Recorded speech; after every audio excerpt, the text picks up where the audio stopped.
Hello, everyone.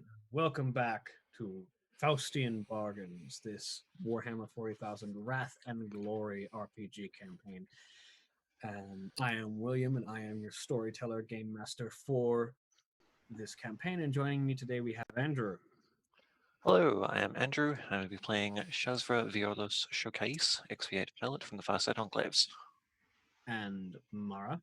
Hey, I'm Marn. I'm playing Sidra, Gilliam Psyker. And Holly. I'm Holly. I'm playing Gita Wolfblood, a space marine space wolf reaver. And Craig. Hi, I'm going to be playing Gabra Keeftosser, Bad Moon Flashkit. And Cody. I'm Cody. I'm playing Seraphim Sister Mira. And John. I'm John. At the moment, I am playing Tasta Sabano, Deathwatch Librarian. And when last we left off with this group of inquisitorial aides, the group of them had completed their task upon the Forge World of Ryza, defeating a warsmith who had been attempting to lead a group of Iron Warriors in an assault on the planet, presumably with the hope of gaining access to weaponry forged on the Forge World, including a variety of titans that are manufactured on the planet, which would have been bad. There are already enough titans in the service of chaos. They don't need more. After doing this, it was revealed after a brief moment of tension between the group and a canoness of the Adepta Sororitas, largely because of the Xenos in the party. After a brief moment of conflict there, the Inquisitor Furiel Faust arrived with a group of space wolves to defuse the situation. That's a sentence you don't hear every day, an Inquisitor and a space wolf diffusing a situation together.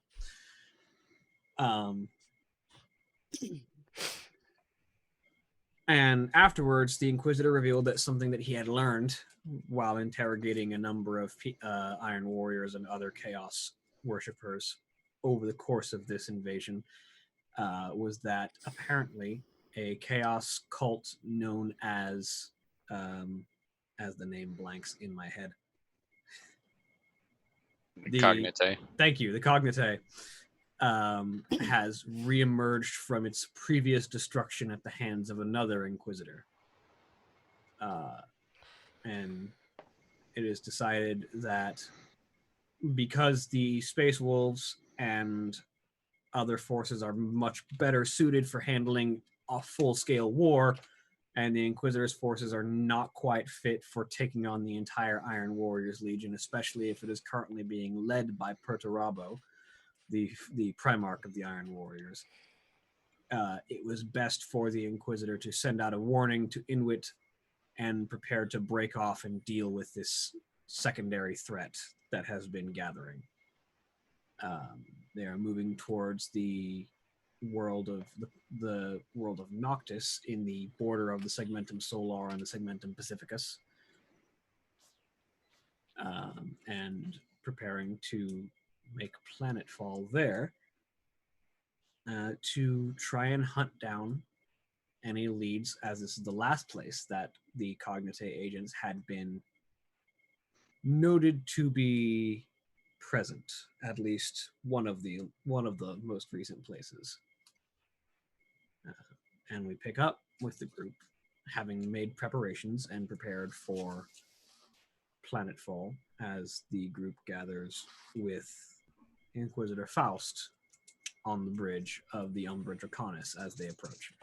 As all of you enter the bridge, you find that the Inquisitor has made a change of attire. The power armor that he typically was seen with has gone and is replaced with a standard flak vest, along with a long black coat with a crimson sash His force sword has been replaced with a standard power sword, and the Condemner bolt gun has been replaced with a standard bolt pistol. As he stands and next to a table that has a large peaked cap sitting next to it. His typically long and somewhat unkempt beard has been trimmed down, and his normally wild hair has been pulled back and made more orderly. And he turns to face the group of you as you enter the room. Well, we are nearing the planet of Noctis, and it is almost time for the group of you to depart from the Umbra Draconis for your scouting mission, we'll say. As he looks across the group of you. You'll be mostly alone once you're down there. I will send you with my interrogator to keep contact, as well as with my savant expositus. And from there, you will be largely independent. There is one operative who has been sent down ahead of time to find an appropriate place to act as a base of operations. You'll be meeting Lucky 13 down on the planet. Are there any questions before you leave? Does he know we're coming? Yes. And they know what to expect. I have informed them, yes. What sort of operative are we looking for? Lucky 13 will find you, but you will know him primarily by the mask he wears, typically speaking. He is a former member of the Death Corps of Krieg, and can still be recognized by the Death's Head mask.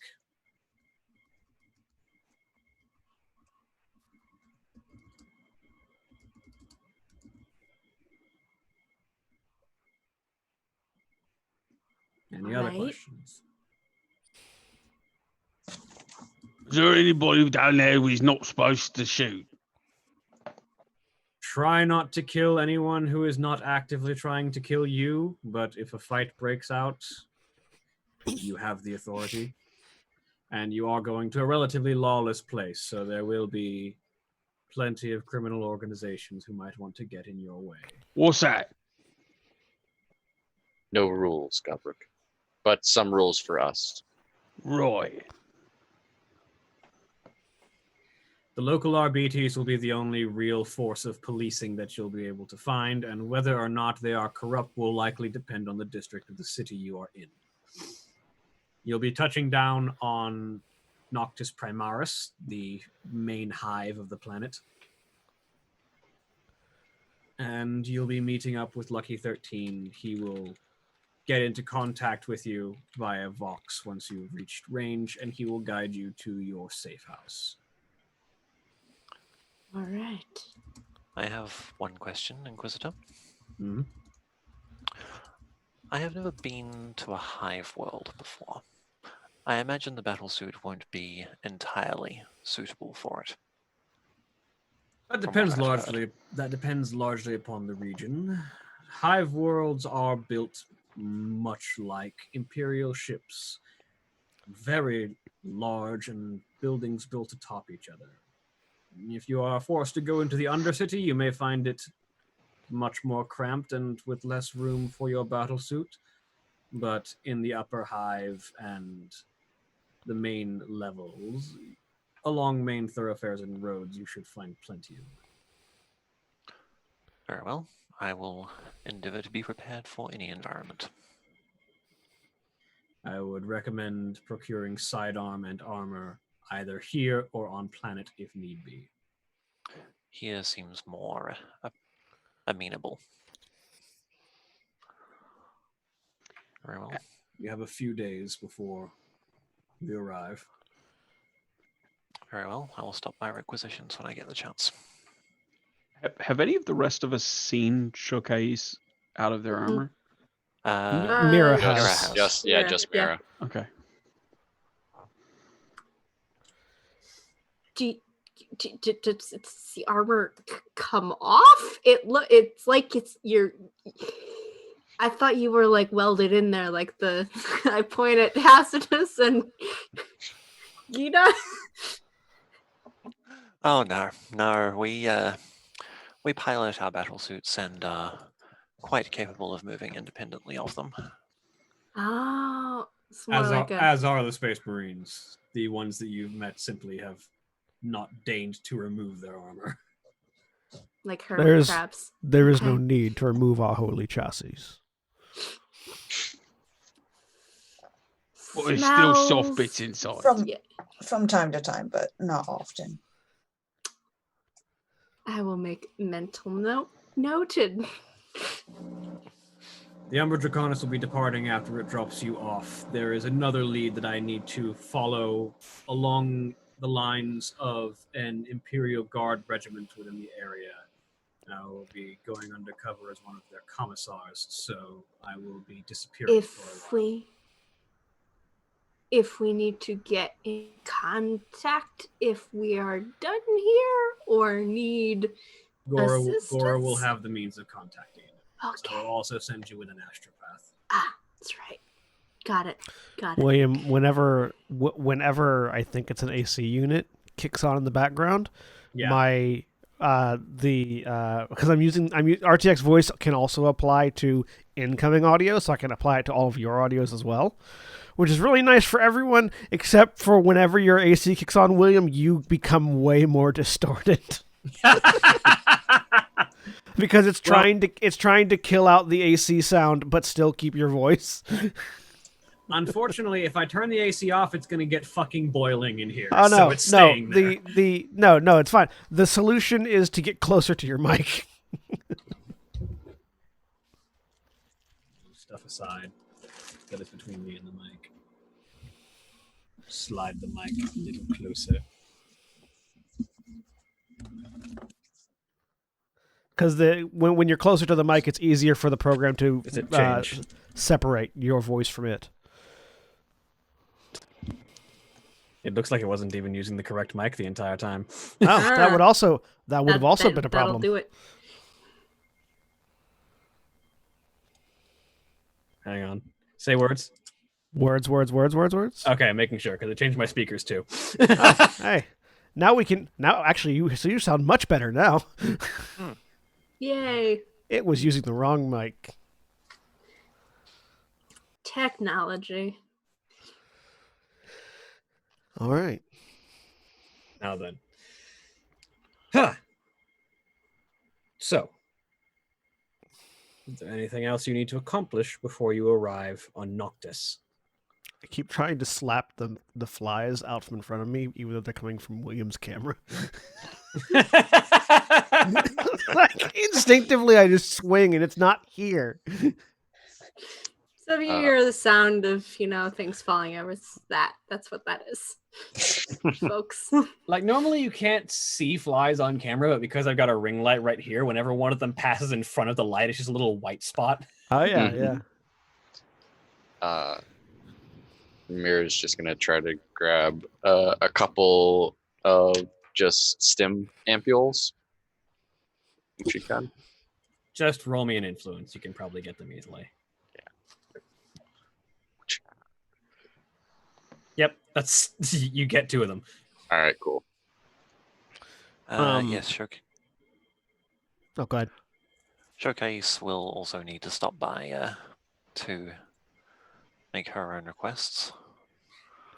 But she does park the battlesuit outside before the entire chest cavity of it opens up and she clambers out to walk in. I want to sneak up and take a look at that thing when she's not there. Well, you probably only have a few seconds before she closes it again. I'm gonna try. How are you going to try this? I'm gonna if I can. I don't know. Like if there's cover nearby, I basically when I've been like shadowing behind her, and once it's open, I think I will probably want to get inside. I'm very curious. This is a bad idea. Roll stealth. Okay. Showcase roll awareness. All Oh right. boy. And This is- Sidra gets crushed by the closing mechanism. I got 4 with the complication. I'm spending a wrath. You also got a complication. So I roll 4 dice. Yeah, reroll everything except the wrath die. You guys are just both gonna have awkward staring contests. Oh. That's better. So I get 3, 4, 5, 6, 7. Can I shift that 6 into glory? You have more successes even without that 6, then yes. Cool, I do that. You gloriously see what's coming, but It's the okay. complication means you failed to stop it. I don't know. Sidra also got a complication, so do they cancel Yeah. each other out? It's up to, yeah. Except So- Sidra gets crushed to the door. Or does William just get 2 ruin here? So More shenanigans. Sidra, Yes.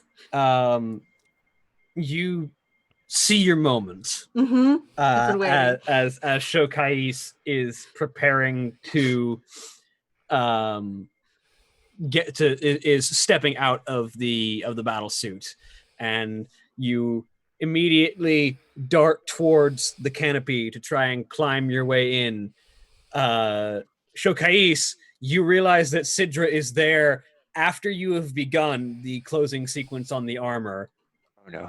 And Sidra, the armor doesn't close forcefully enough to like crush or Okay. smash anyone, Okay. but you do find yourself pinned halfway in the armor. I Oh, make no. a hissing sound like a cat that has found itself in an undesirable situation. Can't back out of this cardboard box.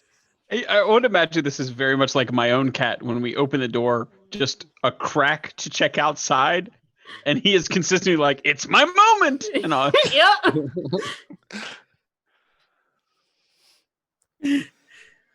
Shokais just gives one almost painfully loud sigh.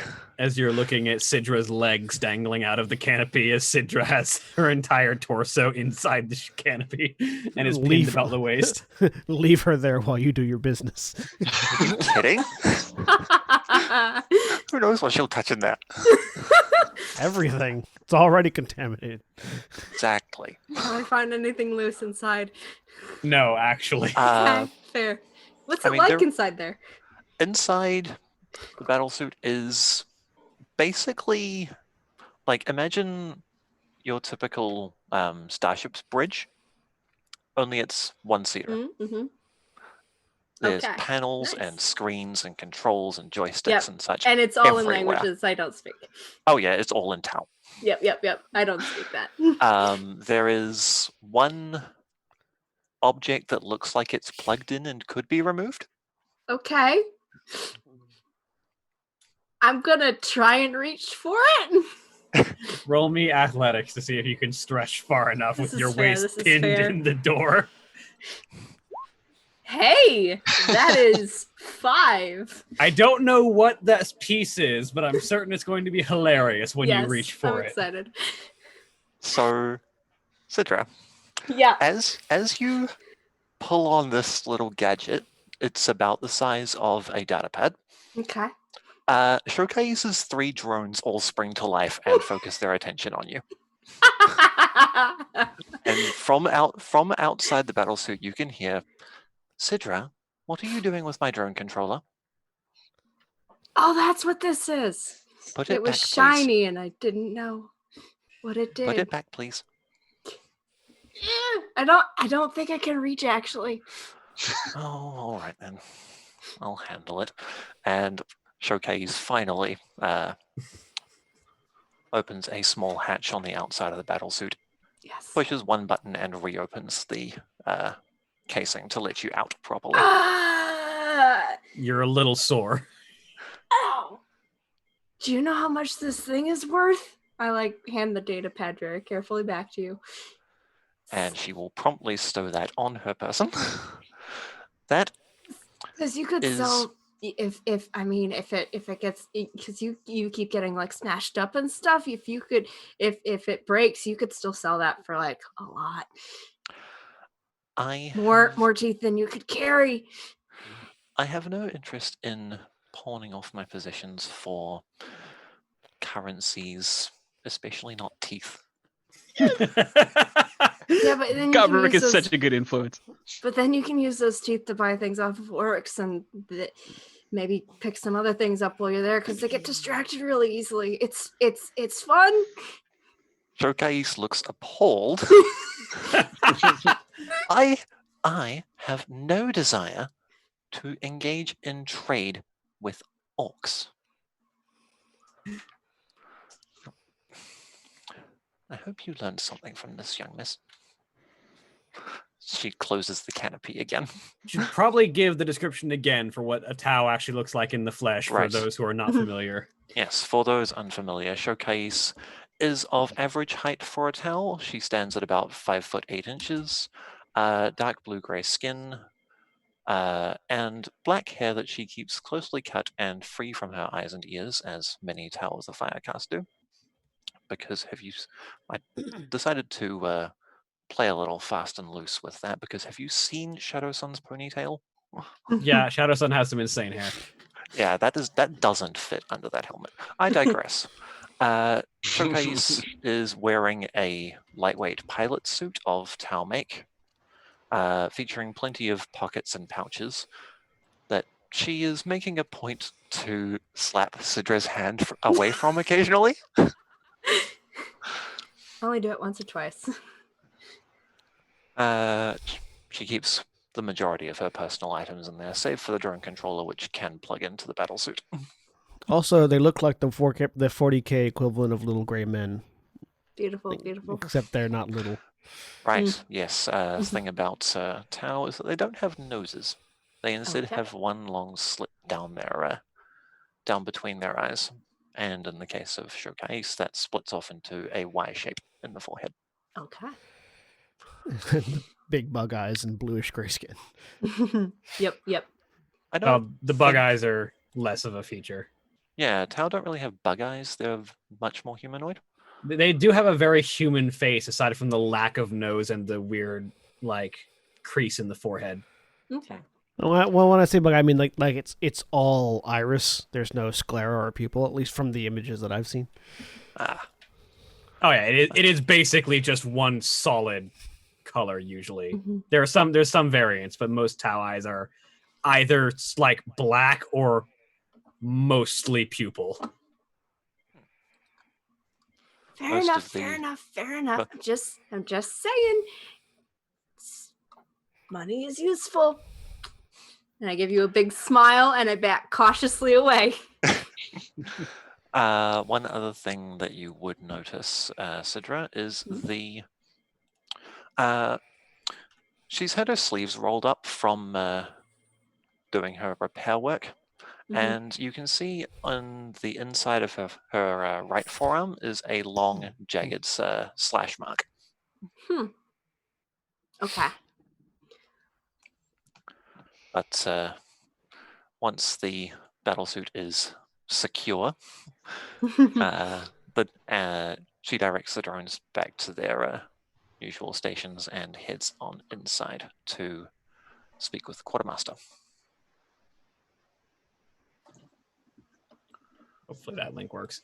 Oh, yes, that link does work. I've never seen Tau eyes that close up before. They've always been very, what's the word? Focused more on everything else. Yeah. Anyway, They're little gray men, but not little and not always gray. they're more little blue men. And not all men. True. Not all men. But other than that, exactly. Men in the suffix like mankind. I kind of. know. But anyway, so yes, you enter the quartermaster's I wonder if you can. domain. I wonder if you get anything if you put a coin in that slot and pull their arm. Punched in the face, probably. Yeah, you can try that. Citra's not gonna try that. or No. that they're choking on the coin and can't do anything. I don't think that is actually their nose. No. Because we breathe through tower mouth breathers. Okay. Yeah, Literal especially mouth when you look at ethereals, they have other stuff going on up there. Also, any towel worth their salt would not punch you. They would produce a pistol and shoot you in the stomach. Yeah, they're not Yes. melee. They're not melee oriented. Unless you're Farsight. In Farsight which is a case, special Farsight case. stabs you with a sword that will eat your life essence and add it to his life. That's why he's lived so long, because he's killed a bunch of orcs with that sword, and orcs are functionally immortal. At any rate, Shokais will head straight to the front counter, as it were. And it's quartermaster. The quartermaster is the ship's steward, Drifa Talskri. And again, for description's sake, she is a dark complexion woman with her black hair sort of braided into a series of cornrow dreads that is tied up into a ponytail at the back, which is a couple of them hanging loose. Series of imperial tattoos across the side of her face. This sort of red body glove. As she looks across the general quartermaster's counter at you. Yes, Resident Tau, what can I get for you? Steward Tolscree, it has come to my attention that my capabilities in the field are somewhat limited outside of my battlesuit. Therefore, I would like to requisition some personal armor, preferably with a helmet. A pistol of some kind will also be needed. Ideally, it would be considered superfluous to requirements aboard the Umbra Draconis, and can therefore be considered a written-off asset. Roll me an influence test real quick. Oh boy, this is going to be interesting. 2D and higher for being an alien. Oh no. Well, I forgot about my outsider trait. less relevant specifically because you're on this ship.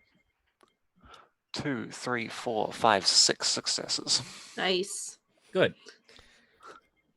She looks across. That's barely enough for you to get a las pistol.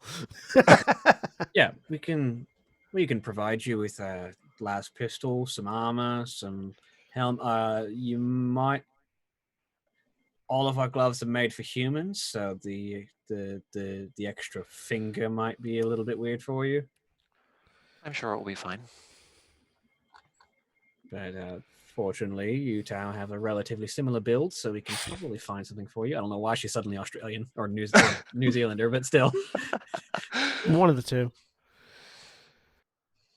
But suddenly she is a Kiwi.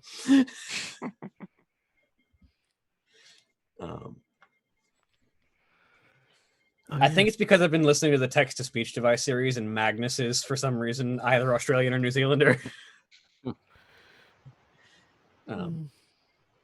That's right. Tau only have 4 fingers. Yeah, we can find something for you. Flak armor, good? Mesh armor would be ideal. All right, let me see what we can find. And she sort of disappears into the hold for a bit and returns a short while later, as I need to take a quick look at the war gear tab. Armor. Can I get a wrath for attempting to assess Yes. the personal property of another person? I was wondering when you were going to ask about that. Right then.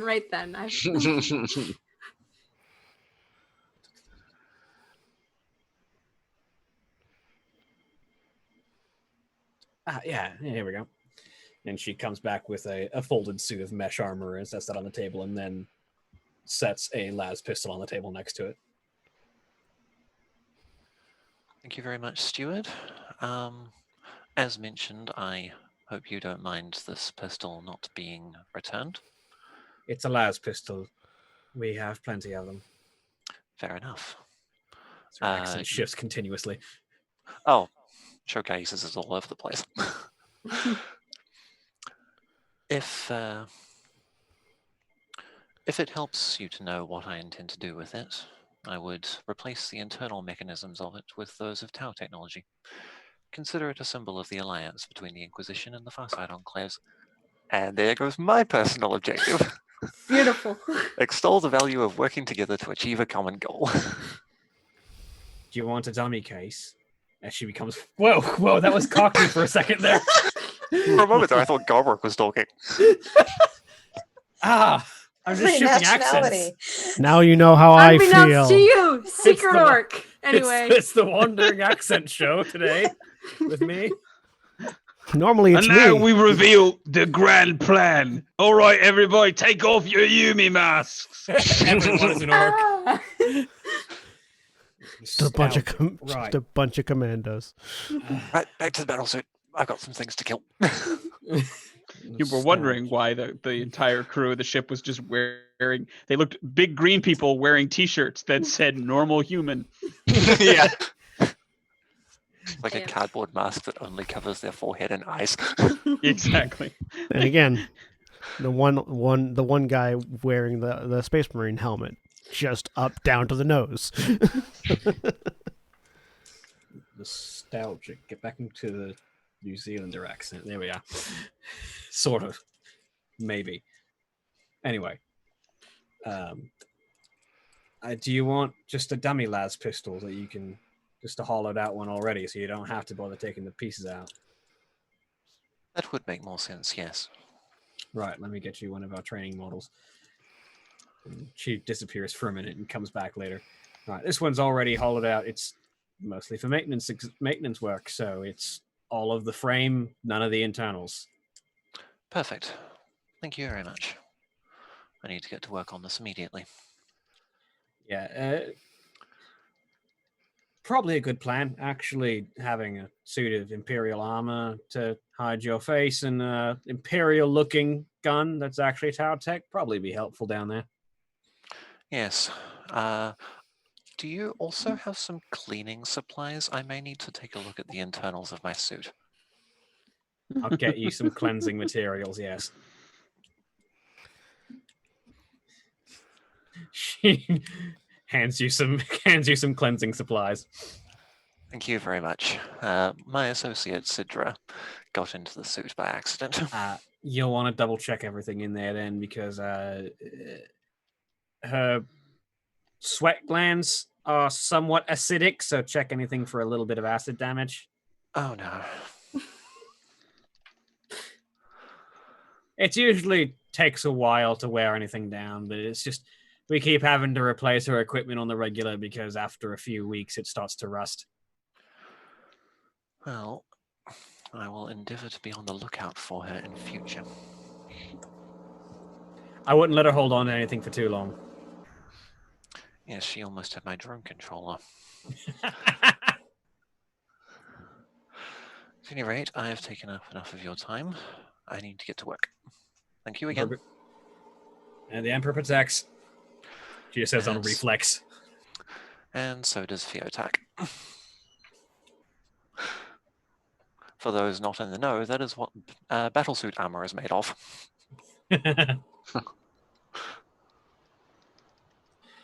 So, anything else that anyone needs to accomplish in the couple of days you've got before you arrive at Noctis?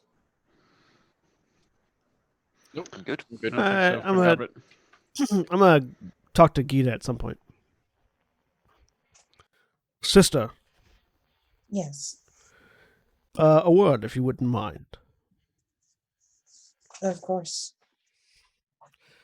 While we're on this mission, I feel I will need to position myself in more of an advisory role than I have been previously.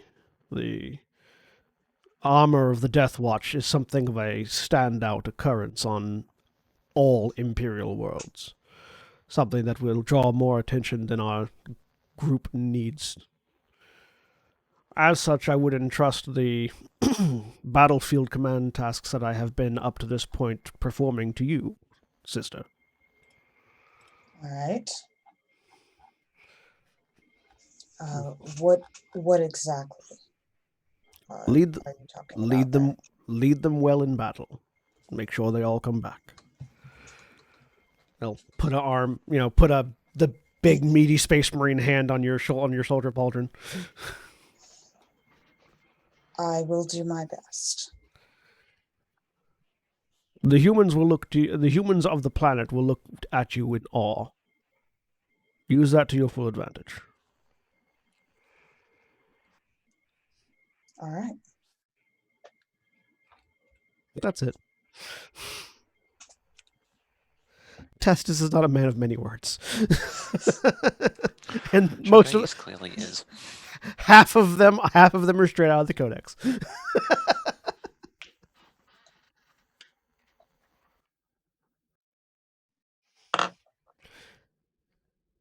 And that's basically just Tastus passing on the because up to this point he has been sort of like battlefield commander position, passing that along to Gita.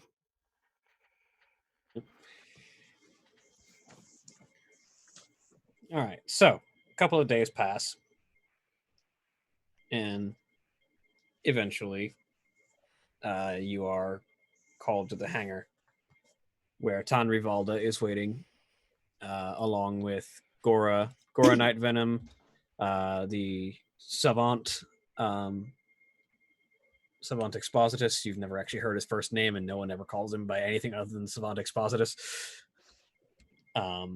Who is this sort of... You've seen Gora a couple of times, but Expositus is an ancient man. Like, looks to be over 100 and is probably well over 4 times that, considering how long people can live with rejuvenate treatments. And looks basically like parchment made manifest. I am slightly in awe. Okay. He's just this wrinkled old man with this massive white beard that... Deckard Cain, for those who are familiar with Diablo. Yeah. Sort of this wrinkled parchment old man with this long white beard that just sort of flows down to like waist level with these long robes and symbols of office decked around him. His hands appear to be augmetic. You can see the mechanics, the mechanical bits on his arms from what you can see through the robes. Stay a while and listen to the glory of the Emperor. And with them is a member of the astropathic choir of the ship. One of these individuals in long black robes with a covering over their eyes that covers their entire forehead and eyes area, leaning on a staff. That they seem exceptionally old, though you're not certain how old they actually are because astropaths tend to age rapidly. They always seem older than they actually are. Doesn't look a day over 2,375.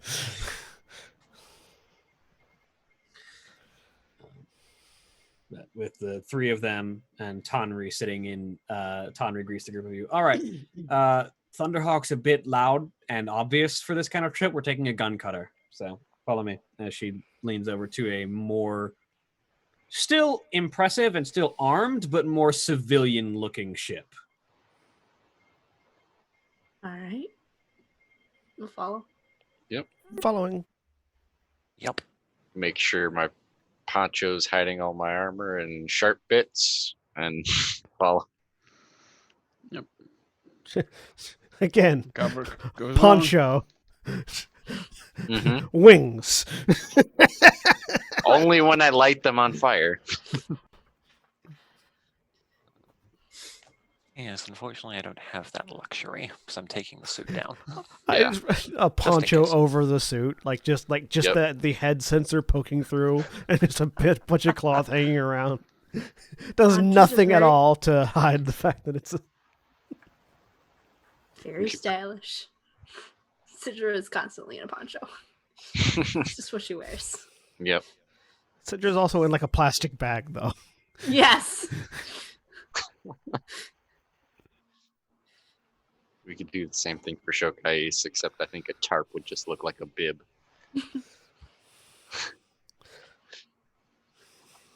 Try and put a poncho large enough for a dreadnought. I think that's a circus tent.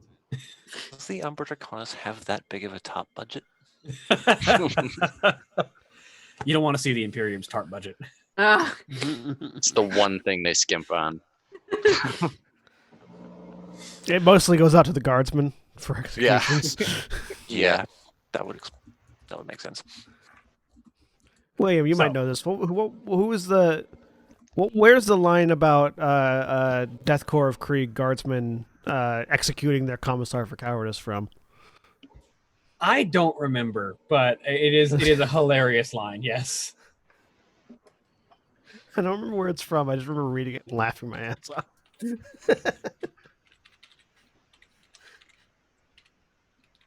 Yeah. Strap into the gun cutter. Yeah.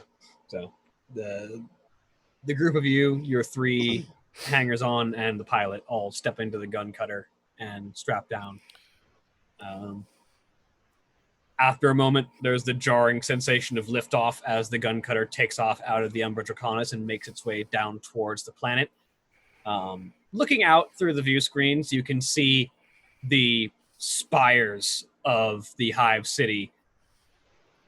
So, for those who are unfamiliar, which is most of you with the setting, Hive worlds are worlds that are basically entirely subsumed with Hive cities, which are the cities that the dense equivalent of city structures in the 40K setting.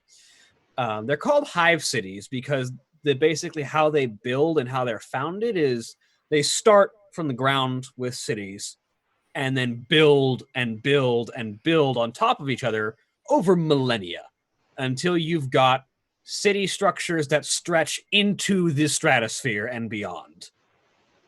There are sections of Hive cities, typically at the very top in the upper spires, that do not have atmosphere on the outside.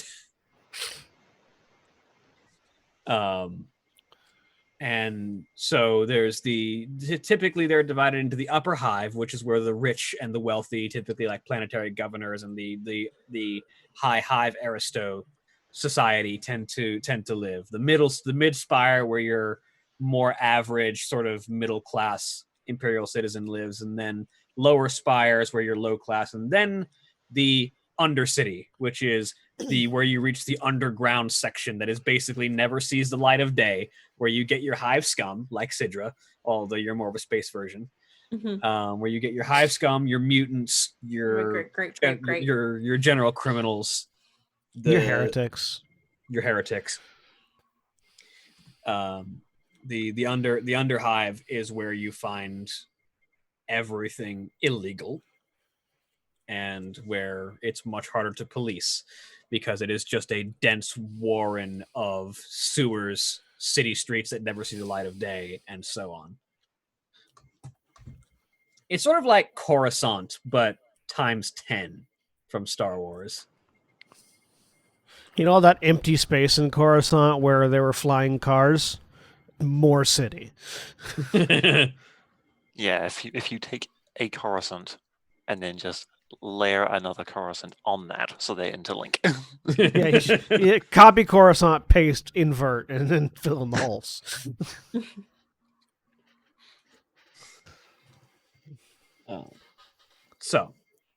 The gun cutter carves its way down, broadcasts the signals it needs to docking authority, including whatever codes are necessary to make them not pay attention to who's getting on and off this ship. Something by order of the Inquisition, something.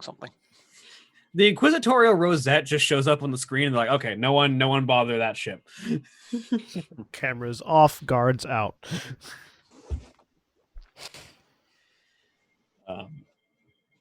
And so the ship arrives at one of the docking bays and touches down, and the ramp lowers. All right, everyone who's getting out, get out. There is a heavy clanging of feet as all the heavy people get out of the ship. Mm-hmm. Yep, following behind. Yep. When the last of you files out, The ramp closes and the gun cutter takes off again. Oh, solid ground. Makes me queasy. Okay. Hey, Sidra, Think of it I heard, less. I heard the booster tried to eat you. The what?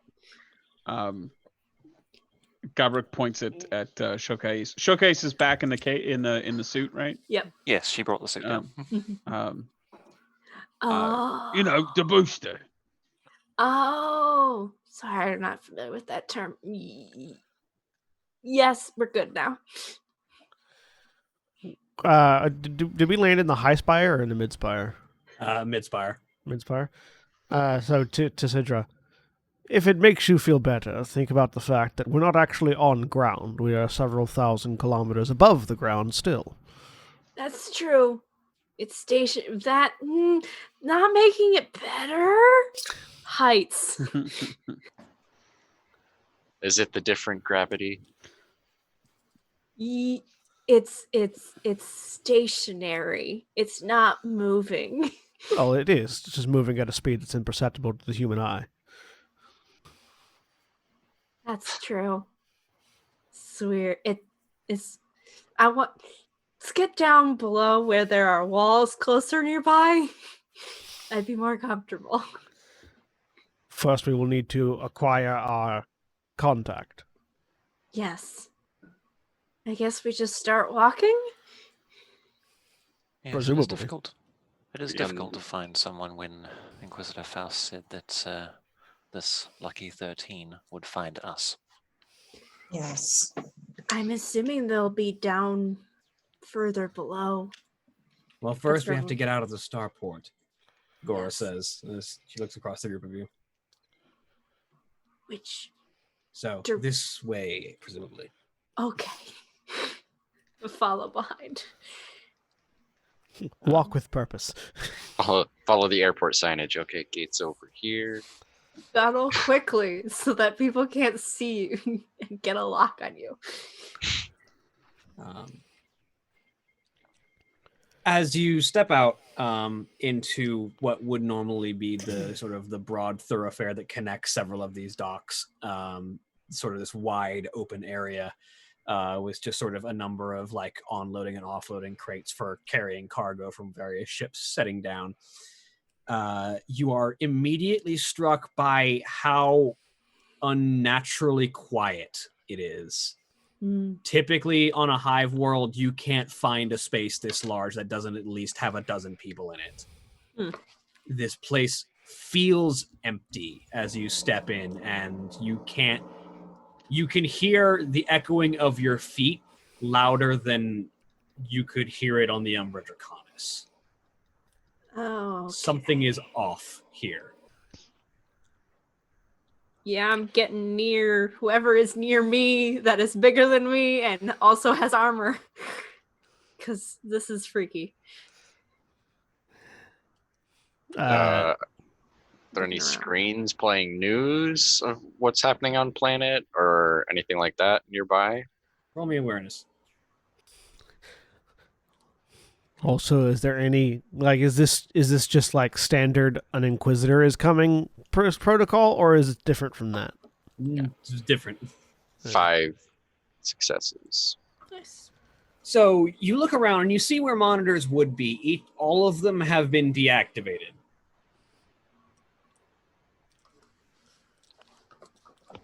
And you realize it's actually darker than it should be. Like, it's in emergency lighting right now. Something's wrong. All the monitors are off. All of them. As soon as you say something's wrong, Showcase begins to spin up her burst cannon, just in case. Yeah. Gora, was there any notification of emergency protocols in place when we were heading in? No, there was not, she says as she looks around. Do we have a Vox signal for our man on service? He might know what's going on. She pulls out a Vox coder. We don't have any Vox signal. Ambush it is then. Draws sword. Yeah. haven't drawn them yet, but you can see Mira's elbows kind of poking backwards as she's got her hands on her hilts. And Gabrick just notices, I think has been fairly unaware that anything odd is happening, but sees people starting to pull weapons and pulls out his snaz gun. Oh, good, that didn't take as long as I was worried it would. It's then that you hear the racking of dozens of guns as what appears to be a small army of individuals appears from around several of these containers as you count no less than 3 dozen, and you kind of lose count after a bit as a significant number of individuals step out with heavy guns leveled at the group of you at a fair distance. Try to keep at least one of them alive for psychic interrogation, I say to the rest of the group. Are we attacking? No promises. As you know what that word means. Sorry, hang on. Holly was trying to say something. Yeah. Oh, Gita was just going to say perhaps we should try speaking to them first. We got 3 words. It doesn't count if they're all the same word, Gobrick. They get louder as they go along. An individual steps out of the crowd, dressed in sort of heavy flak armor with a series of strange markings upon it as he steps forward, and he has this long sort of serpentine tattoo on the side of his face, head shaven bald, as he steps forward holding an autocannon in both hands as he steps out of the crowd of people with the autocannon leveled at the group of you. Right then, we was told we might be expecting the group of you, so just come along peacefully and there won't be no need for a firefight. Look over at Gita. Come along where? Well, as you see, the people that know who the lot of you are and don't quite fancy being known by the lot of you just yet would like to have a little bit of a chat with you. How are they going to speak with us if they don't want us to know them? That's for them to decide. I'm just here to bring you in. I believe chat in this case is code for murder. Everyone can roll me awareness real quick. Yeah. yeah. Hey. I got 7. I am I also particularly got aware 7. with 5. 5. And a complication. 4. Mira got 7. I believe. And Sidra. Yeah, Sidra did too. And Sidra. Yep. So Mira and Sidra, as the two of you sort of look around,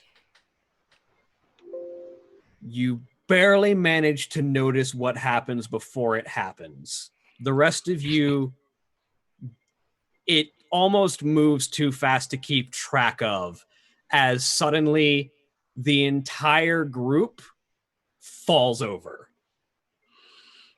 As there is a blur of motion, and in a series of attacks and movements that are like water and completely untraceable in many regards, a group of individuals, maybe 10 strong, puts down this entire group of several dozen in the span of a handful of seconds of blurred motion and whistling steel. as a group of individuals is left standing as the man with the autocannon slowly slumps to his knees with several small star-shaped discs embedded into his torso. As an individual in a porcelain pale mask and a long flowing coat, the mask with a pair of horns curving out from the face of it, dances almost across the field of battle. His arm has a small protrusion on the forearm that sort of stretches out and forward as he steps forward and just brings a knife sort of languidly around the shoulder and just kind of plants the tip under his chin and just kind of tilts his head in this sort of no motion as several other individuals in this sort of black and red checkered body glove type armor with several different styles of porcelain mask sort of maneuver around the remains of this battlefield carrying a variety of swords and pistols. Do I recognize Harlequins? Probably not, having not much experience with the Eldar. Gabrick, the tip of Gabrick's snaz gun lowers a little bit. He looks a little bit sad. I was gonna shoot them. Oi, maybe we get to shoot these ones. That seems unwise. Gabrick, But- stand down. I'm bigger than they are. It doesn't matter. And I Oi, am- I'm down. bigger than you. And we'll yell at the closest of the Harlequins. The one with the horned mask sort of turns, looks at Gobrook for a second, waves a hand, and then that hand just phases through this man with the autocannon's chest and comes back with his heart in his hand. Oh, teach me how to do that. I love the instant distraction.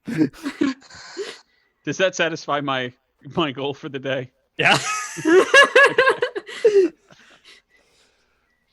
As another individual appears out of the shadows, this person dressed similarly to the rest, but in sort of more robe-esque attire. Their clothing still still that black and red checkered pattern along most of it, but they have this sort of long draped flowing cowl.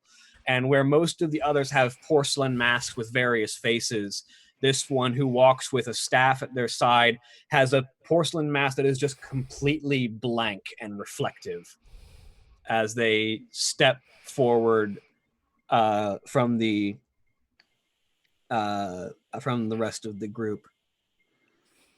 The mask of the Chorus of Shadow steps forth to present the show to the dancers of the Black Dragon. It is a wonder to meet all of you. We had not expected to receive Eldar at our drop point. Are we the dancers? I think so. That's a lie. I ain't never danced.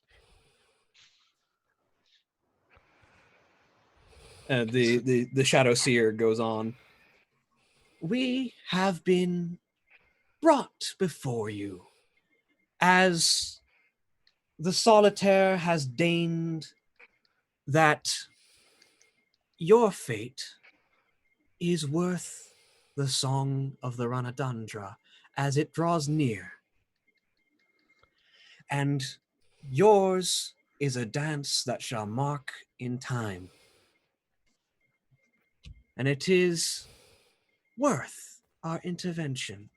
As the one with the porcelain mask with the curved horns sort of steps forward and without a word just kind of pirouettes in and stands before the group of you and bows deeply, as the rest of the Harlequins without word begin to sort of take motion as they sort of present along with what this individual is sort of narrating, as the group of them sort of perform this otherworldly dance, this routine that seems too well organized to be improvised, but too in the moment to really have been planned in advance. It's this very unique performance that the group of you are receiving as this Shadow Seer proceeds to tell what has brought this group of Harlequins before you. You have been assigned a most special dance, you of the Black Dragons. You have found yourselves entwined with ancient threats who return from beyond the grave. You find yourselves marked by destiny as unlikely allies are forced together to fight the end of all things. It is a dangerous road that all of you shall walk, and one that is with many turns and twists. You shall find yourselves at the behest of the sisters who have no souls, and along with their aid shall face down the return of ancient evil. Evil that once again seeks to wear the mask of flesh and seeks to walk this place once more. It is hoped that with your aid, the Ranadandra may end in triumph, as it shall be that your small act shall tip the scales. Could I make a scholar check or something to know what the fuck this person is talking about? I think I know one part that they're talking about. I think they mentioned Sisters of Silence. That's who they were talking about. Because I couldn't Gabrick. follow any of that. Gabrick leans over towards Sidra and said, Hmm. I had a mate once who had a mask of flesh. He pulled it over Yumi. He used to wear it. That's a choice. You can roll me Scholar, to try and parse what this Eldar is saying. Old wanna- Grok got a Yumi face, we used to call him. I want to try it. Can I Just use because. insight? Ooh. 2 successes. Yeah, you Yeah. could make an argument for insight, yeah.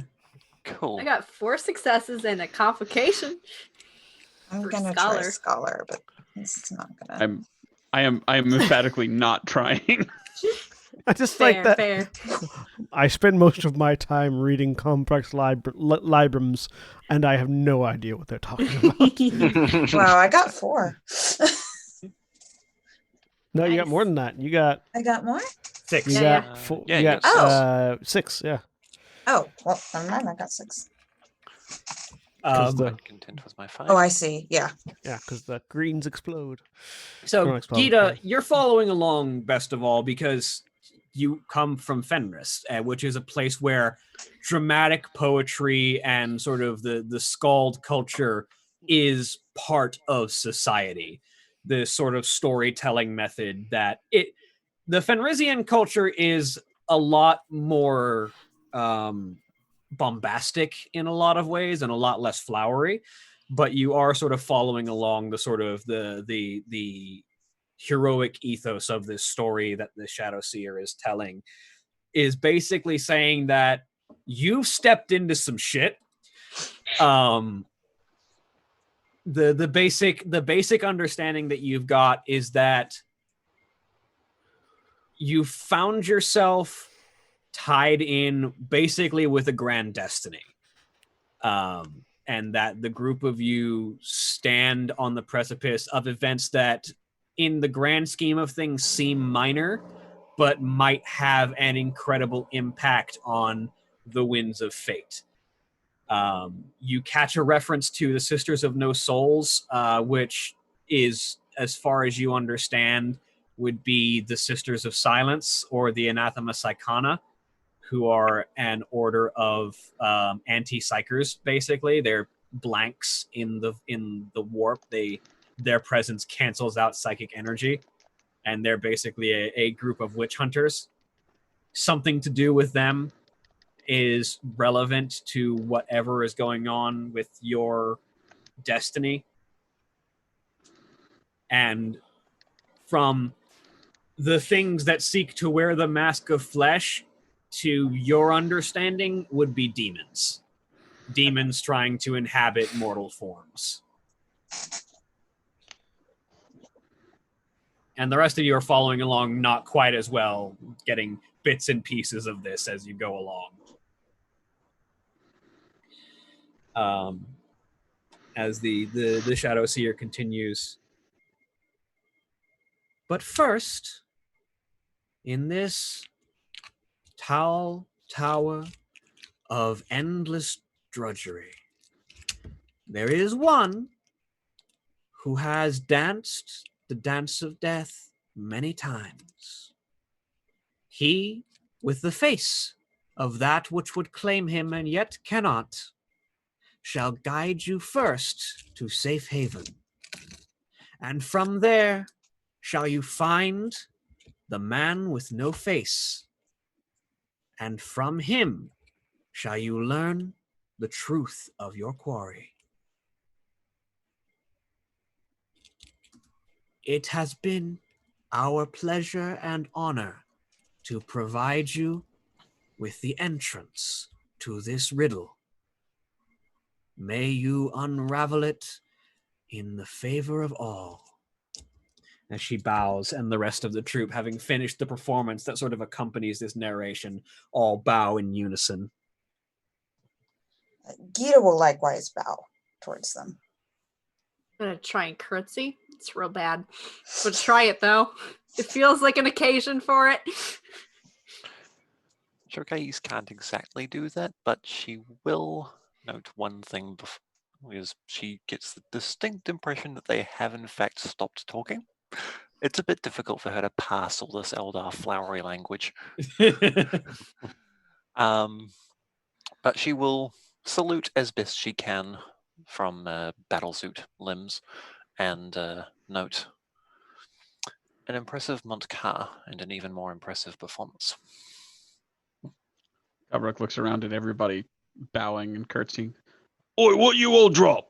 And starts looking around on the ground. Tacitus does not bow. Yeah, Mira didn't bow either. She just nodded her head and then looks back at Gabruk. And so, the mask of the Chorus of Shadows bids you farewell. And with that, this sort of veil of blackness sort of washes over the group of them, and when it parts, they're gone. Cool.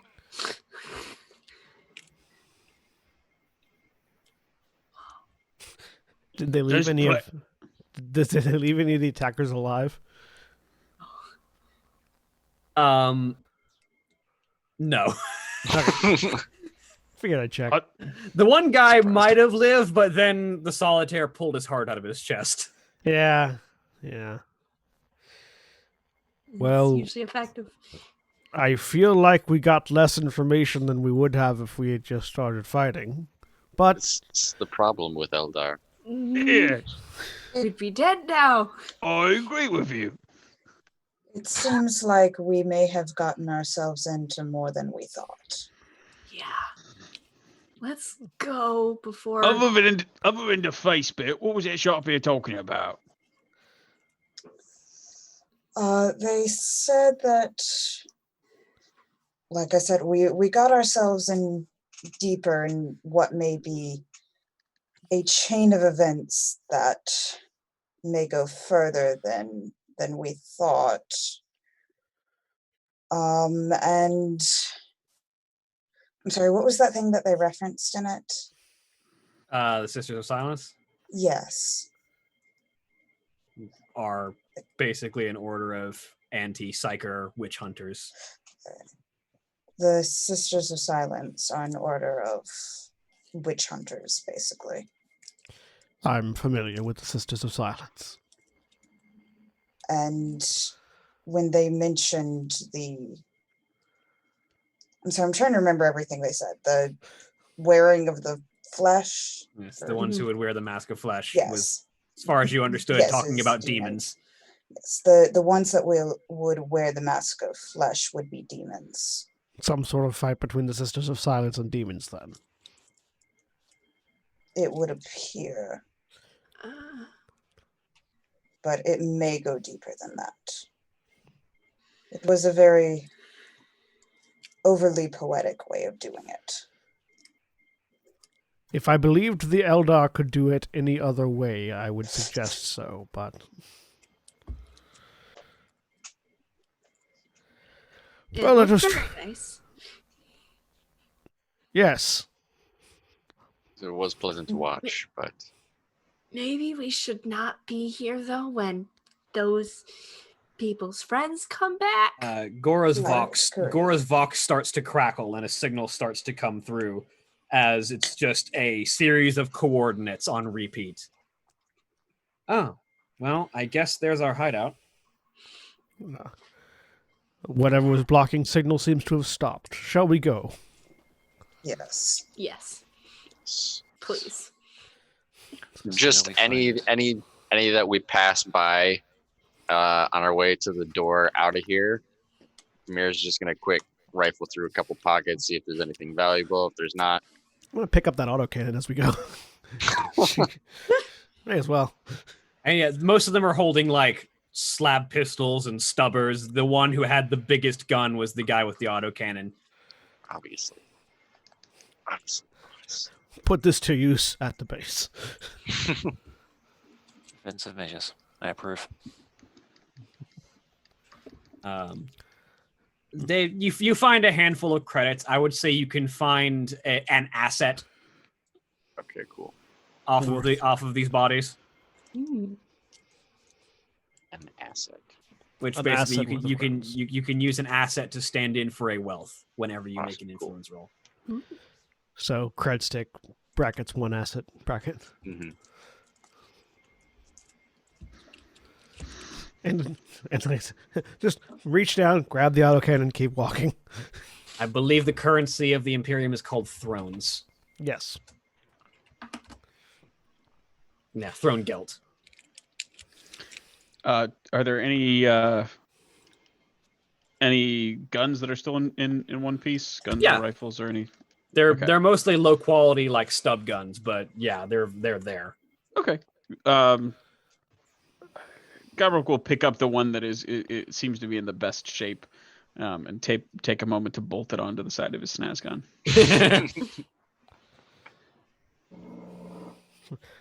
Always, your gun's gonna end up looking like the gun that the mask pulls out in Yeah. the mask. Yeah, I mean, 100%.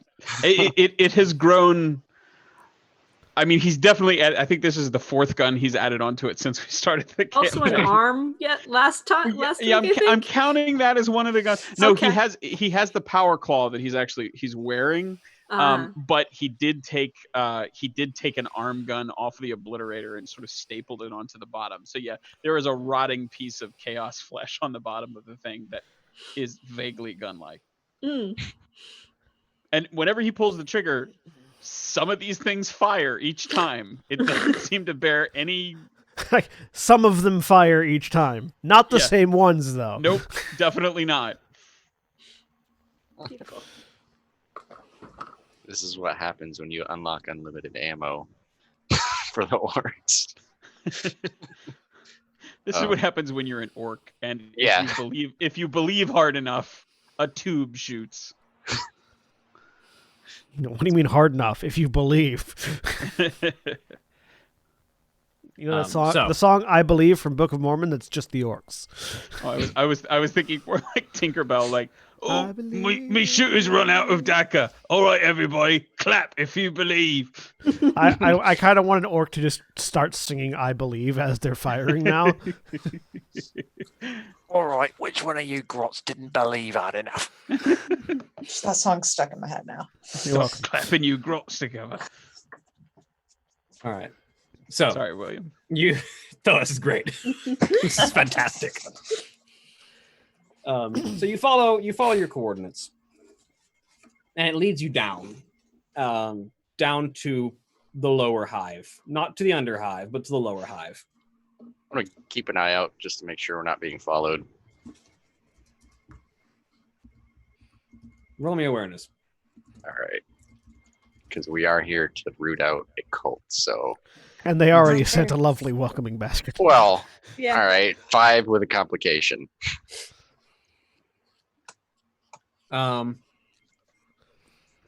You note that you're not being followed, but you do realize that you are being observed.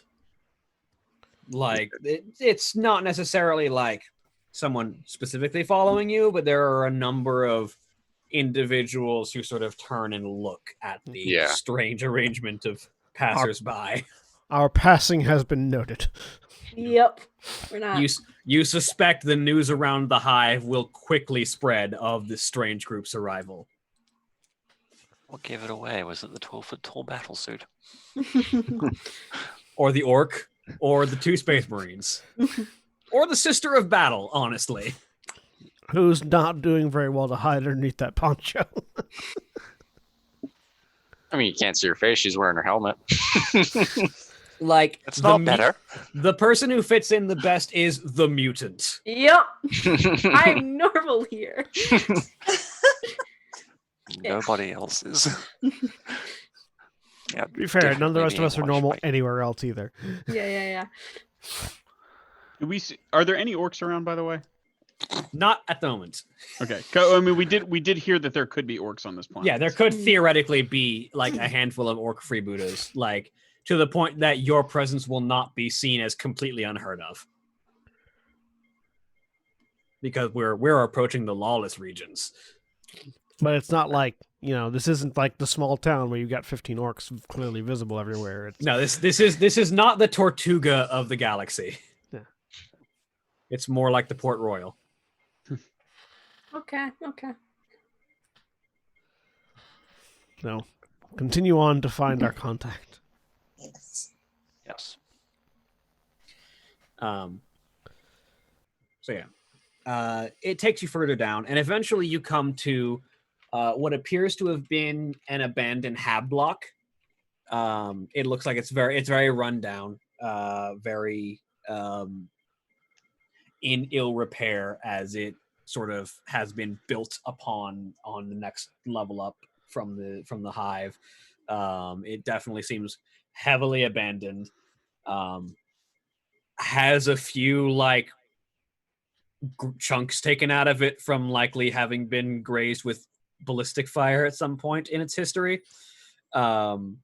It's definitely that sort of run down shack series of apartment buildings in the middle of downtown that no one ever sees anyone living in, but always sees people walking into and out of. The kind of place you'd tell your kids not to go to. Yeah. The kind of place your kids would go to immediately after you told them not to. Mm-hmm. Fair. And you make your way in, and there's a series of small carved signs that have been placed around, pointing you in the right direction as you eventually make your way up to what would be on this building, like in this particular hab block, about the 13th floor. And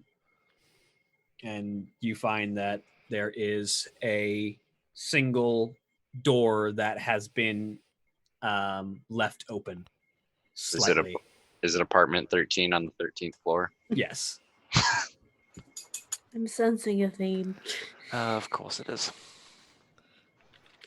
As you enter to find a room that has been laid out with a number of different implements and tools and sleeping accoutrement and weapons and a small brew op for brewing coffee, and a stack of ration packs in one corner, and an individual waiting for you, if you would like to describe. Yeah. So, humanoid. I mean, clearly human, standing about 5'10", not nearly as tall as the Space Marines or the Orc. wearing what could at first very clearly just be mistaken for fatigues that were acquired elsewhere, not like standard issue Imperial Guard fatigue, but like the things you might see on a mercenary or something, sort of black, loose fitting clothes with lots of pockets, but it's very clearly worn over what you can see as a black rubberized body glove. That is, you see bits of it wherever the sleeves end around the forearms, and wherever the and at the neckline where the sort of body of the outfit ends. You see underneath it is worn a body glove that connects up to a equally sort of black and rubberized helmet that is stylistically designed into a skull.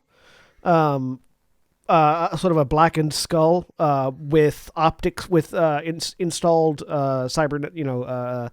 optics into the eyes, where the eyes would be, and where the jawbone would be on a normal skull. There are just two very clear like canisters that are like gas mask canisters or filters.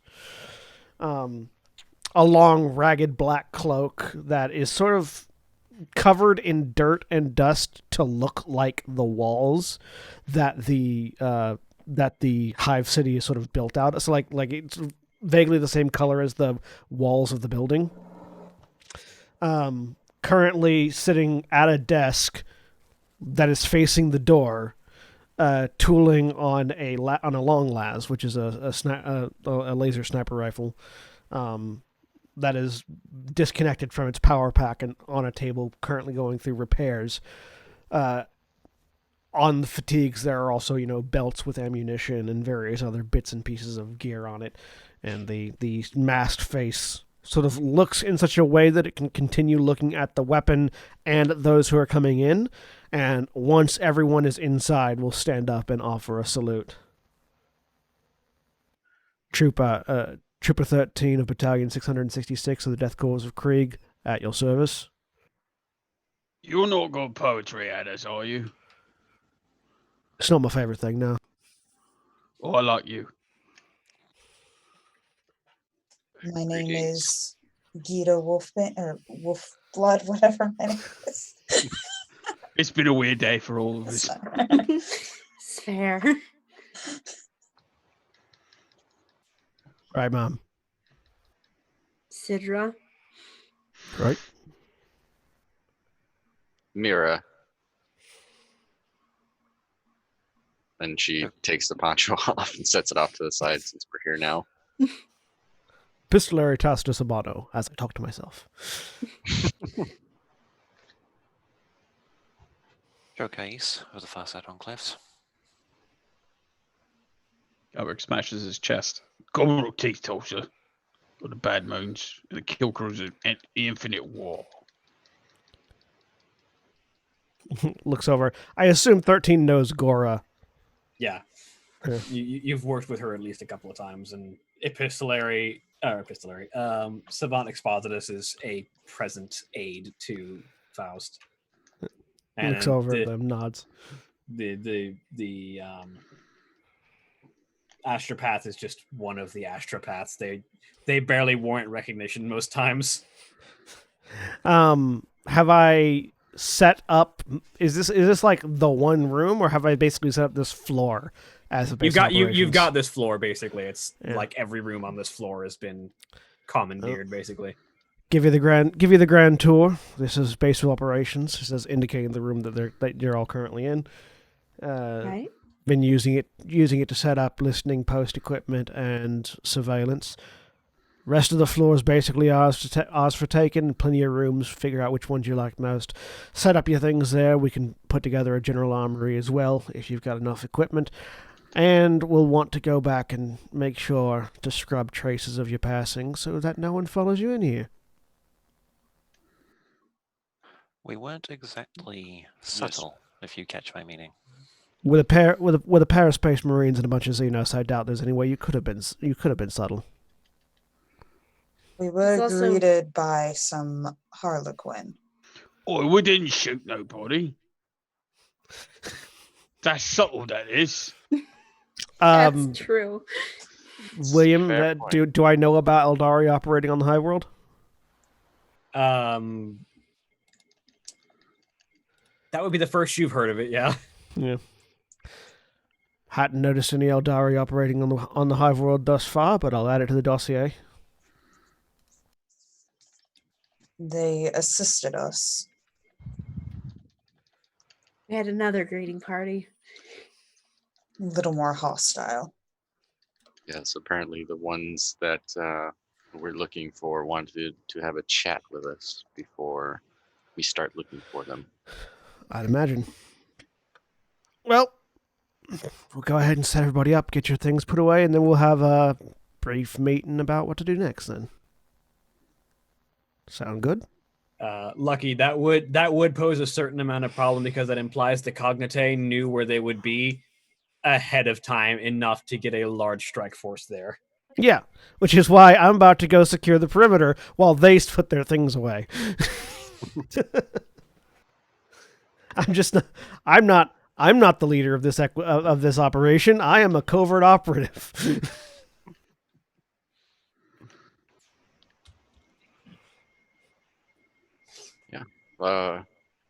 Go look around, set up one of the rooms for the equipment that I don't immediately need. I don't think my armor is going to be coming off all that much while we're on planet, so that's staying on. And there are like 40 rooms on this floor, so okay. You've got a lot of space to work with. Several of them have had one wall knocked down to conjoin two rooms at some point.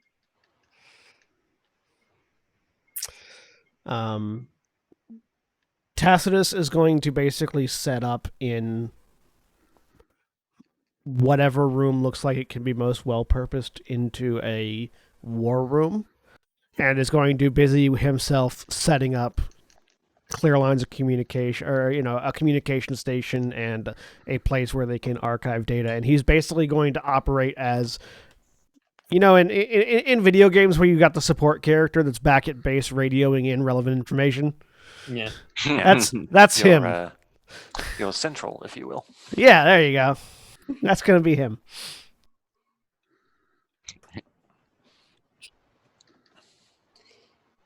Sidra is going to find a room and then just pretty much immediately post up in the closet because she likes small spaces where you can feel the walls and nothing can sneak in behind you. Open space makes her nervous. Would it be a shared room with somebody else in the group, or is this?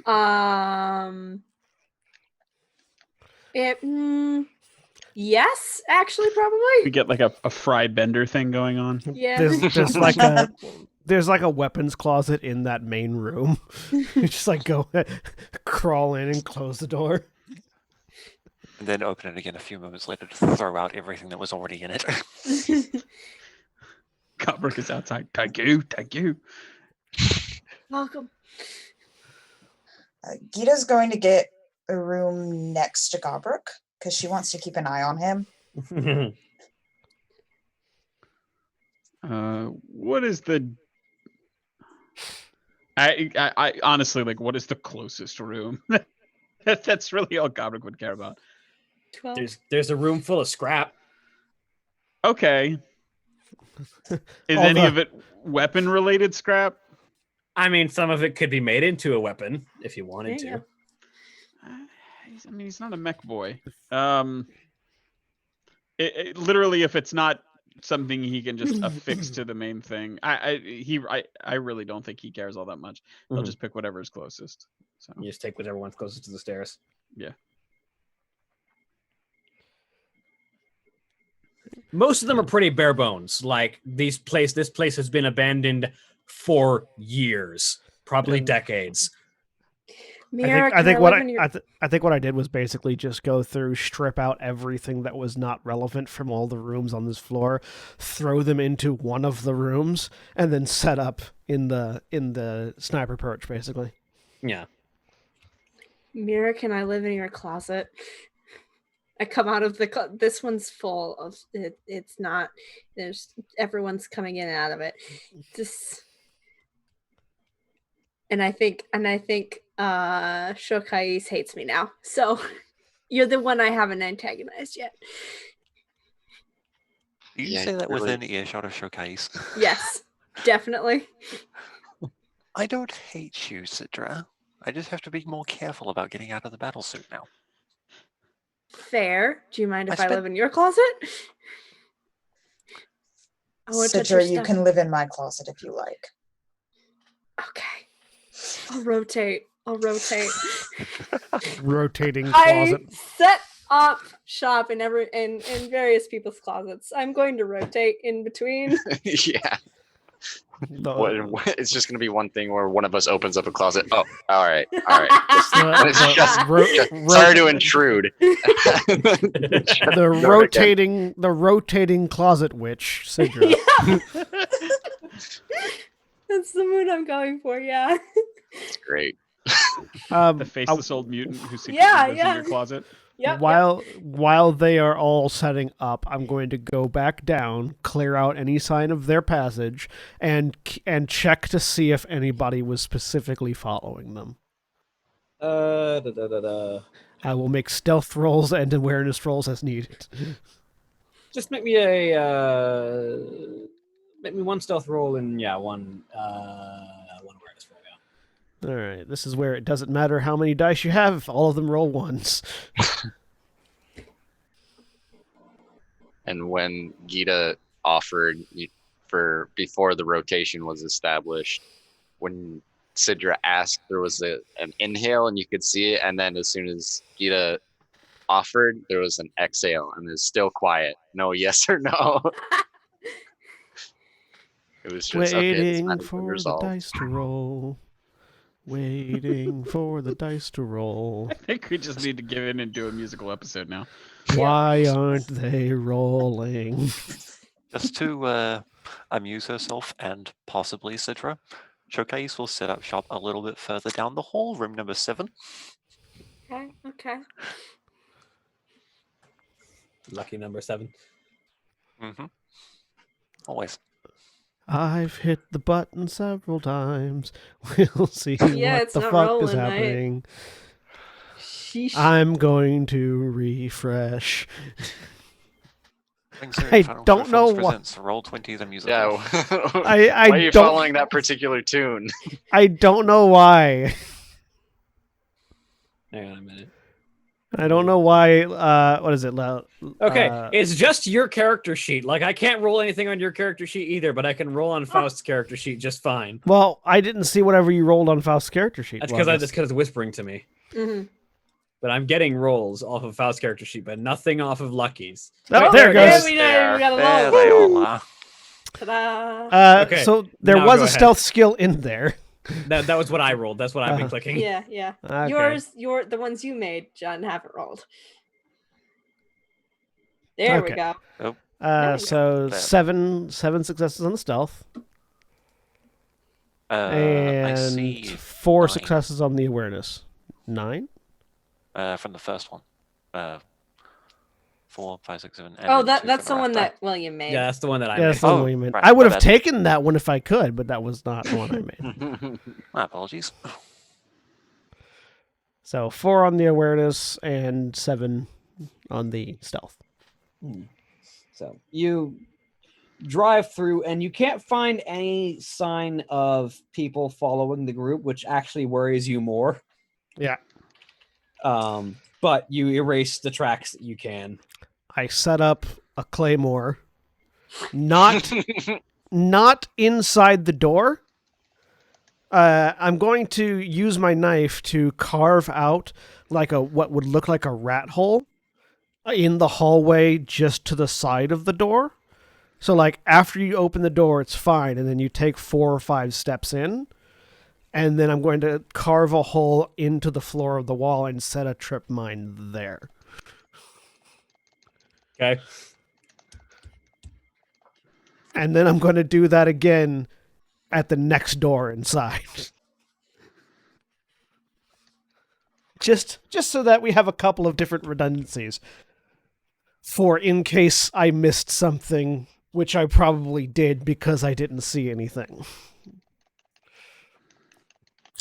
And then I'm going to close the third door that they would come to get through this area, and I'm going to just very hastily carve with my knife closed for maintenance and lock the door.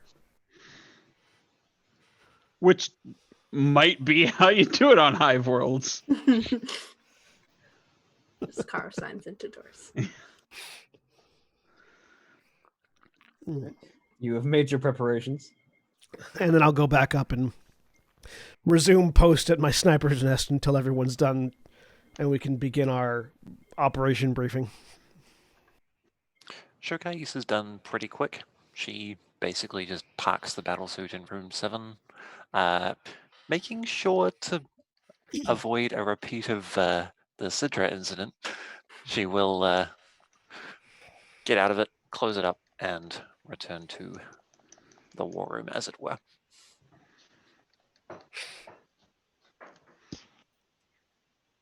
Yep, Mira's done pretty fast as well.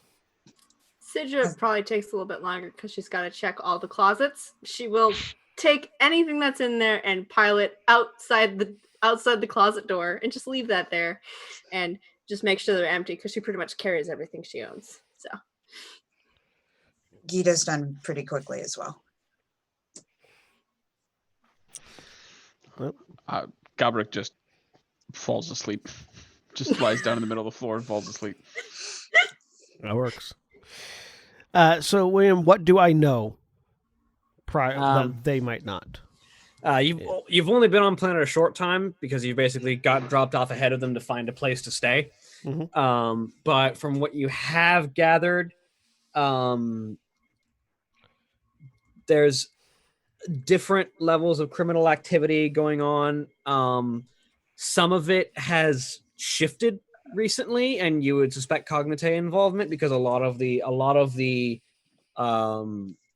smaller criminal gangs have started disappearing, and some like much more high class criminal organizations have started to appear in their place.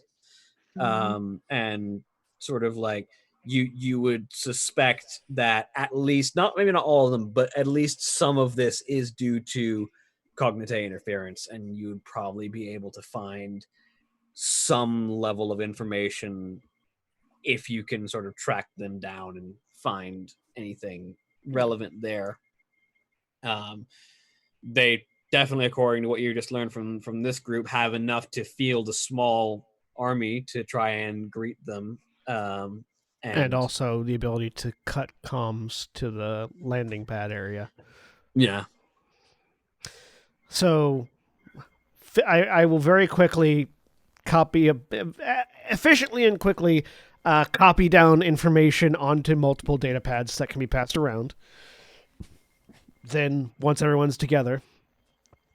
All right, so this is what we know at the moment, which will be changing on a day-to-day basis based on information we gather. The Cognite are operating somewhere within the city. We're not exactly certain where. However, there have been multiple instances of organized criminal activity that has been subsumed by larger, more advanced organizations and replaced, either killed or driven off entirely. I would assume that some of this is Cognite influence, though direct and further investigation would be required to confirm as well as to locate any sort of principal base of operations. From what you lot have told me, they apparently have enough influence to field a small band of mercenaries to take over a docking port, as well as to cut off communications to those within, and clear it out of civilians and any others, which would indicate to me that they have an extensive amount of power within the structure of the Hive City itself, in addition to controlling the underworld aspects. Operational suggestion would be to pursue the criminal organizations on the underground and see what information we can gather there. Criminals are much more likely to know their own and have information relevant to our case than any other location. However, I am support on this mission. You all are the leads. So, that's the information I have. Feel free to do with it what you will.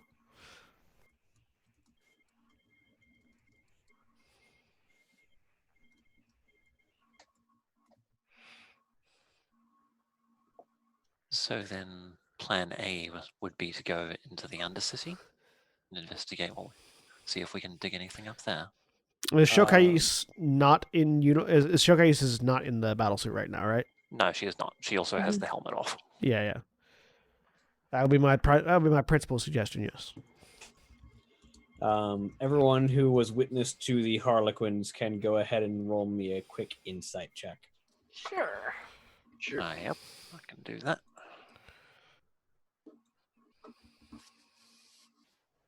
3. 1. 7. 5. Nice. Very nice. That makes sense. So Gita and Shokais with the high rolls. Remember that the Shadow Seer had mentioned that the first task that you would need to accomplish on this road, once you had met the man who wore the face of death, would be to find the man with no face. Right. Yes, of course.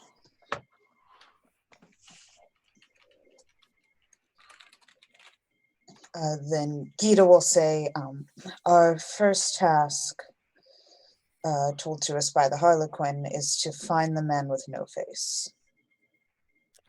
Does that mean anything to me? Not yet, but you've only been here for a while. Yeah. Man with no face. Any other information? Is that like a euphemism, or is it literally a person with no face? It was an Eldar talking. It's Would probably you. Gita be able to tell like what they were talking about, or just man with no face? Roll me Scholar real quick, just to see how well you interpret that. The only real interaction I've ever had with Eldar is facing them from across a battlefield with a las gun. So, not one for interpreting really. 4. There's a number of ways that a storyteller could speak of a man with no face. Either a man who hides his identity, a man who hides behind a mask, a man who literally has no face, a man who does not have a body in the traditional sense. Basically, you're looking for someone who does not present an identity to the world as you know it, basically. Okay. We're looking for someone that doesn't have an identity. No face could mean many things, the way they presented it, but someone not known to the world. So, criminal organization databases, see if they have any big players operating in the Hive City. All right. I could also check in with the local arbites and see if they have any relevant information, though that would require probably me sneaking in and stealing whatever we need. Yeah, and if the what are they called again? The Cognite took over the spaceport for our landing. No doubt they have their hands in the Arbiter, which is why that would be a very good place of information. True. It would be a stealth mission. I say, looking at the snoring orc. Yeah, he's not. We can leave him here. That's almost worse. Yeah, no, that was a joke. I don't make them often, but that was a joke. Do I have ability dossiers on like not necessarily the Xenos, but like on Sidra and things? You have basic rundowns of Yeah. Well, you were definitely briefed on who would be joining you. Yeah. So you got the basic information. I could see doing this a couple of different ways. The principal one would be simply sneaking in aid of a psyker. I say nodding my head towards Sidra would probably assist in that. Though it would also be easy if we had some sort of distraction, if there was perchance some sort of official representative of the Empire of Mankind here to do a sort of inspection on the premises. We might be able to keep the Arbiter's attention in that direction while others slip in. Or we could just go after a criminal organization, kill them, and take what data they've got. I feel any data that the Arbites might have would have been scrubbed if the Cognite have them under their thumb. So perhaps the criminal organizations would be the best bet.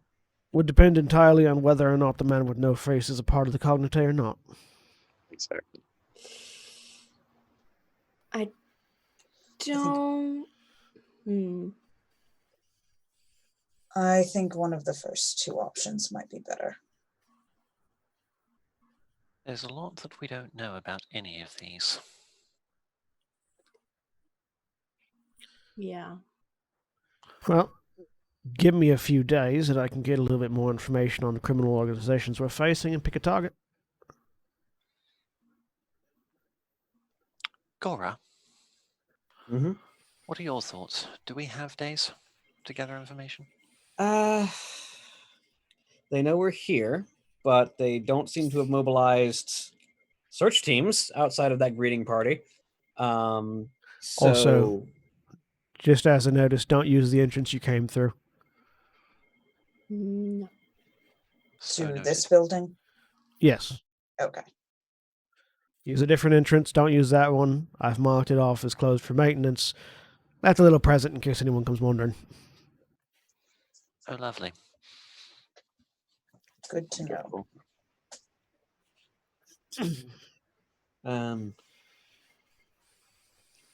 They haven't sent search parties after us, which means that they were likely, I would suspect the Cognite have their hands in many different projects at a time, and trying to shut down the people hunting for them is only one of their tasks.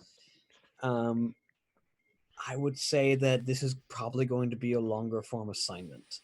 So we've got time.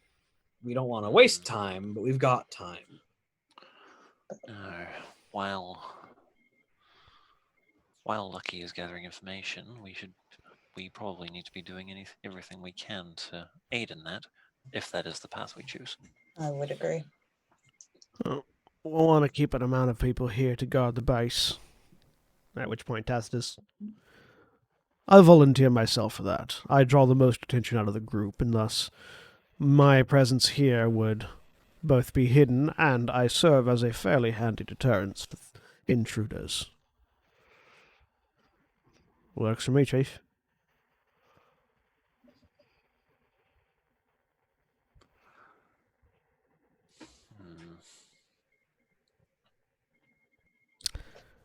Well, chill show. You want me to go out and start investigating?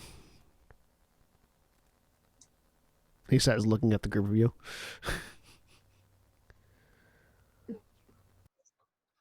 Perhaps you shouldn't go alone. No. Looks over at Sidra. Do you stand out the leash? Want to come with? Sure. What are we looking for? Right now, just information. Names, locations, uniforms, signs, signals, operations. Got it.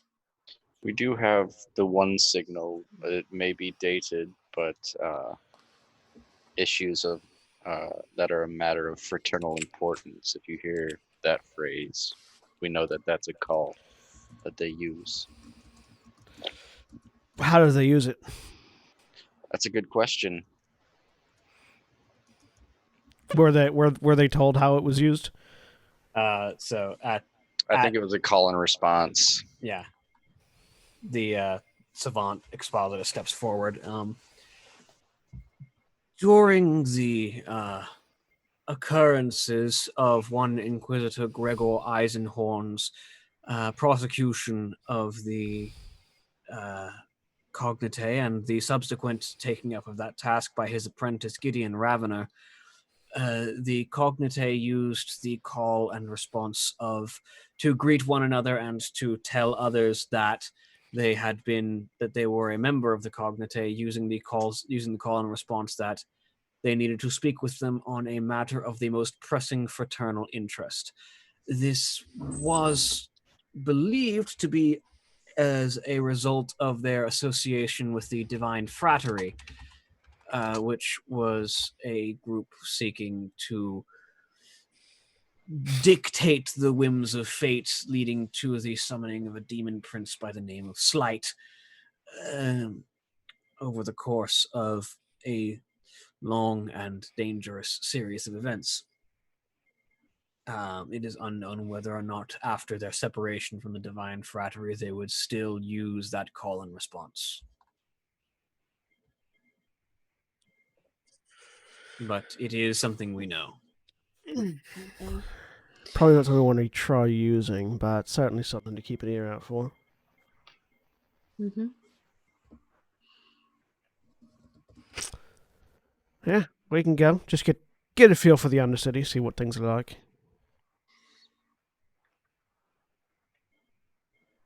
Yes, see if perhaps find maps or blueprints of surrounding buildings as well. Is there a William? This is a setting thing. Do these hive worlds have like citywide networks or things like that? Not in the lower areas. Like there will be like a sort of like there isn't really as much of an internet. Most long range communication is sort of managed. There are like individual networks that tend to be private. Most of like important communication goes across planetary scale, and so most of it is handled by astropath. Okay. Well, we can map out the location while we're searching and go through a basic grid pattern. But hive worlds are exactly that. They're hives. There's always going to be tunnels, entrances, exits through ways that you can't account for. Mm-hmm. Yeah, like some planets do maintain like digital data networks. Usually they'll be like for use by the Adeptus Arbites or the Machine Cult. This planet might have one, but they tend to be kind of capricious, and the machine spirits that run them can't always be relied upon. Yeah. In the 41st millennium, there is no internet. That's why there's always war. Yeah. No YouTube videos. Well, there's In certainly the grim darkness of the far future, there is only dial-up. That would be worse. No YouTube. That's why it's so grim. I just want to see Orc YouTube, really. OrcTube. it's green tube. Green tube. Beautiful. And 90% of it is jackass. This is the vintage stuff. Or at least along those lines. Anyway. Hi everybody, it's Jared Door Knocker, and today we're going to knock on some doors. Knock down. Yeah, squish the Yumi.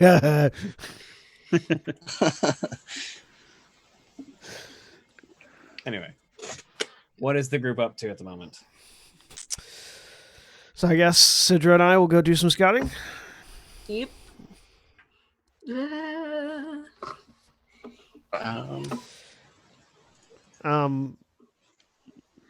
As we leave, I'm going to remove the helmet because the helmet stands out.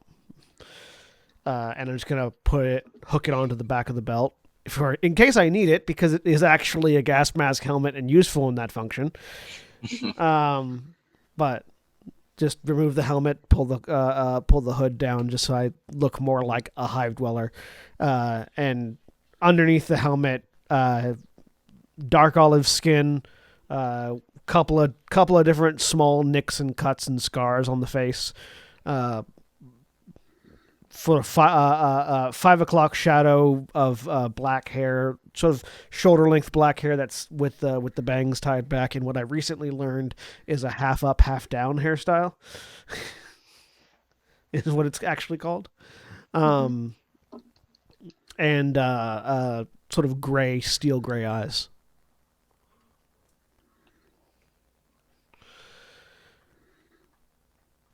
All right, let's go have a look around, shall we? Yep. So whatever rolls are needed there, William. Well, what are you looking for, and how are you approaching it? So I guess first of all, just familiarizing ourselves with the area first. Well, we're not in the we're in the lower city right now, right? We're not in the under Yeah. hive, which is where we're gonna find like the You're in Criminal groups, right? downtown right now. You're not in the slums yet. yeah. So we need to head down, don't we? I figure Or we we just familiarize scouting familiarize around this ourselves area with right this area first, so we can organize base operations and see where all we need to like keep an eye on around here before we move further, because we're not really familiar with this area at all. See what's nearby before we go out and look at other things. Is basically my Unless you've idea. already done that. 'Cause I you've have been- not apparently. Okay. Mostly was just like delve down, find place, dig out place, wait, Fair. and now it's begin operation proper. So, my idea would be familiarize, just scout out local area, see what's here, then move deeper in and try to find signs of see what we can find as far as signs of criminal activity, where that might be. You can both either roll separately, or one of you can assist the other. The primary roll will be a cunning roll. Cunning? How many dice do you have in cunning? I have 6. I have 7. So I think we Okay. might just be better suited off rolling individually. Yeah, let's do that.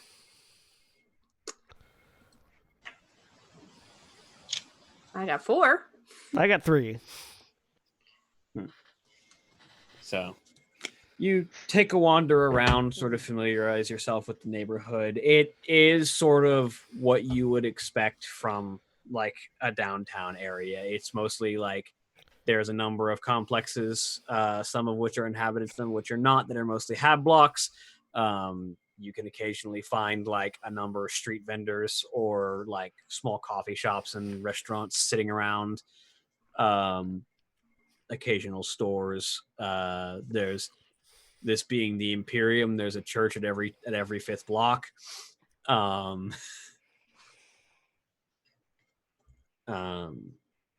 Even down here, you'll occasionally see like Munitorum servo skulls sort of proudly extolling verse and the glory of the Emperor sort of passing by occasionally.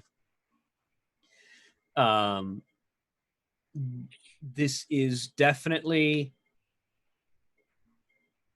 it's not dangerous enough that you're worried about getting stabbed if you just go outside of your door, but there are definitely alleys you don't want to walk down, if that makes sense. Yep. And for GM's information, the long las is at base.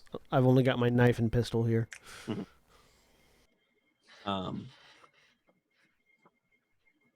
There's a number of different forms of transport. There are roads for cars and specific lanes for air cars as well. Although air cars are more expensive, and you typically there are less ways to get air cars down into the lower hive. There are more in the upper hive where there's a lot more air for the air car. It's fair. There are tram stations and lifts that not only travel across the lower hive but also up into the middle and upper hive, depending. Probably the most significant thing, our BT's guardhouse that is nearby, is probably only about 3 blocks away from. Not, I say blocks in the imperial sense. That's several kilometers. It's like a handful of kilometers away from where you're at. Which simultaneously means that you'll see them more often, but also means that they're not as worried about patrolling around here because they know they are immediately present, so they're not looking quite as hard at the area immediately around them. Okay. Gonna want to make sure our Xenos stay inside, is what we're saying. So the thing there is, now that you're you didn't see too many of them in the upper hive, but now that you're here in the lower hive, you do see more abhumans, demi-human species, and just straight non-humans. Okay. The non-humans are still rare, very rare. But for instance, you did see sort of passing by a ragdoll, which is a form of sort of goat man. That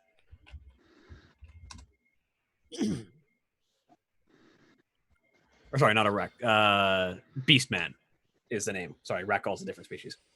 A beastman, which is it's a form of semi-human mutant. Well, and those serve in the Imperial Abhuman. Guard sometimes too. Yeah, occasionally you'll see Beastman in the Imperial Guard, but In 40K, do they have any kind of chaos taint, or is that just fantasy? they're so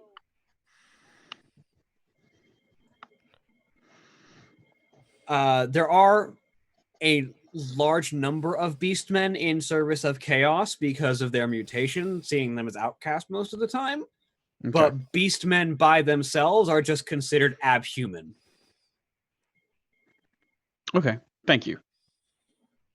Like they are just considered one of the abhuman species alongside Ogrin and Ratkin. Or Ratlings. Etc. And what are the dwarves called? Squats. Squats. I swear they're gonna they need to come back with a better name at some point. Oh yeah, I mean, yeah. I mean, there are worse names. It's not a good one, but there are worse ones. Well, canonically, there are a lot of terms that orcs use for other species that you may notice I am not using because they are not great and not words I want to say. So, Yep. Okay, so yeah, do we figure out how to get down into the Undercity from here? Yeah, so like there are specific gates into the Undercity that are primarily used to sort of funnel traffic and sort of keep the Undercity from spilling out into the lower hive. They're not super well patrolled or guarded. They're more to keep people out rather than to keep they're more to keep the Undercity out than to keep the lower hive in. So it would probably be much easier to get down there than it is to come back. Before going down, I would want to figure out how we're going to get back. Like, does there seem to be a protocol, or are we going to have to sneak back up? Mostly it'll be like coming back. The RBTs would try and check and make sure that you're not here for any illegal intent, or it's basically your standard police checkpoint. Mm-hmm. Trying to get back, which you do technically have an amount of Imperial authority. So if you want to wave that around and make your presence known, you can easily get to the checkpoint. How easy is it to avoid those checkpoints? Are there ways? I'm sure there are ways out that are not guarded. If you want to try and find like a side passage to sneak around a checkpoint, you would need a give me a survival check. Yeah. Okay, I feel pretty good about that. I have nine dice in that pool. I have 6. Yeah. 7. Hey. 4, 5, 6. Also 7. Yeah. Sort of hunting around, you can find some small passages that look like they sort of curve around and sort of dump out behind several buildings that you could probably sneak through if need be. I would be interested in finding like a maintenance access hatch or something that you could like a disused section of the city of like the infrastructure that we could go down rather than having to go down normal like walkways if possible. Might be inside an abandoned building or something. Yeah. Like this used to be the top of the skyscraper, but then we built up and it became the floor, so we walled off this one door. Yeah. Kind of thing. The closest one that you can find to the base actually is inside a small like local restaurant. Actually, as you look around, Citra's so excited. it's like a local diner, basically, like place people come to sit down and have food and coffee. But there is like this maintenance hatch in sort of their sort of basement area that does lead down into a warren of maintenance pipes that it looks like they only use it to make sure that they're keeping up maintenance on their establishment, but it actually travels way down, like down into the underhive. Is this something we'd have to go through the restaurant to get into, or is it something we could get into from outside? You'd probably easiest access is through the restaurant, but you can theoretically get around through the outside. That would take a lot more sneaking to pass unnoticed. Are you good at talking to people? Not particularly. I'm good at scaring them. Me too. Much better at sneaking around. You want to try and sneak down? Yeah, let's try sneaking. You can roll me stealth. Here we go. Hey. 5. 7. Ian was 4. So, We're so sneaky. so you pass by relatively unnoticed, sort of drop your way down into that maintenance hatch and have access to the Undercity through this. Does it seem like a thing?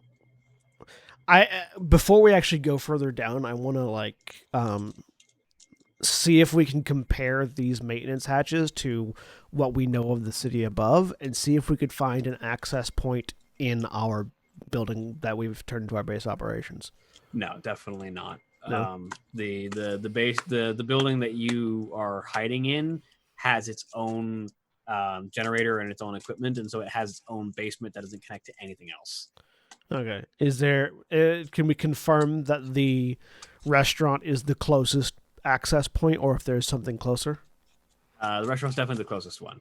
Okay. There might be others further away, but Any that are easier than the restaurant? probably wouldn't be, generally speaking. Like most of them would probably be like seriously welded off. If they you imagine this one's only still there because it was built on, because the restaurant was built over it and they didn't bother checking it. Yeah.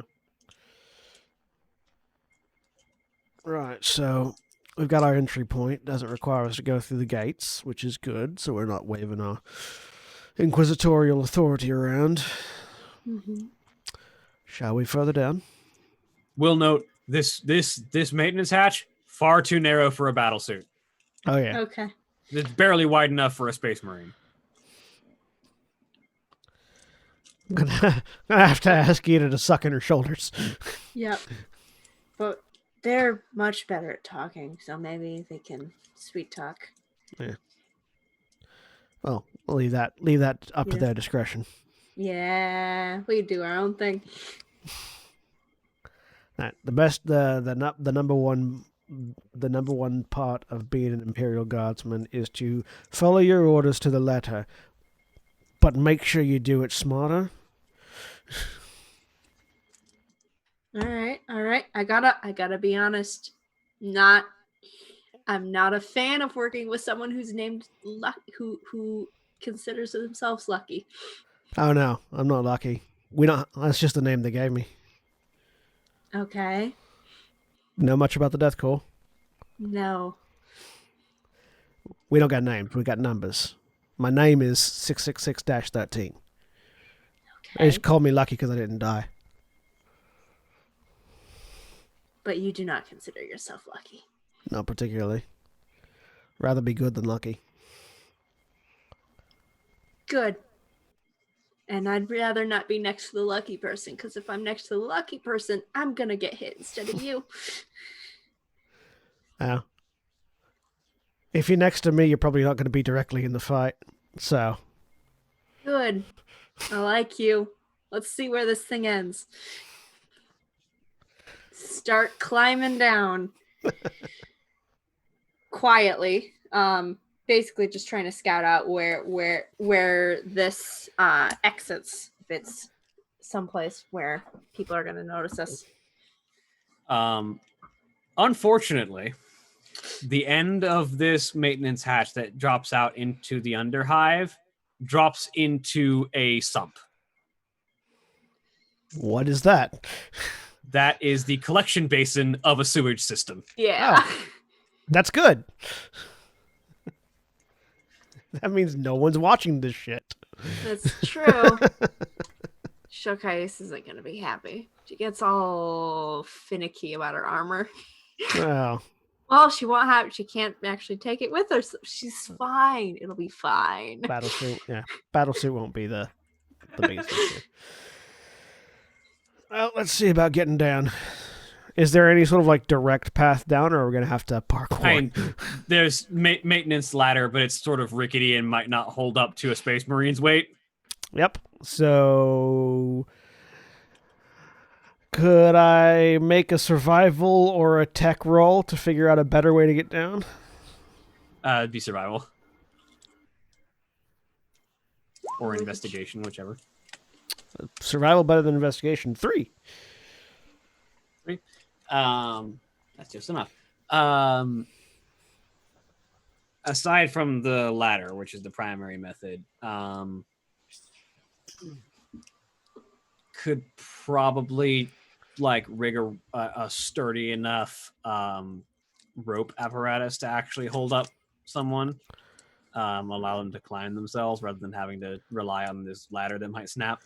Don't suppose any of you inquisitorial types brought with you like a grappling gear or anything?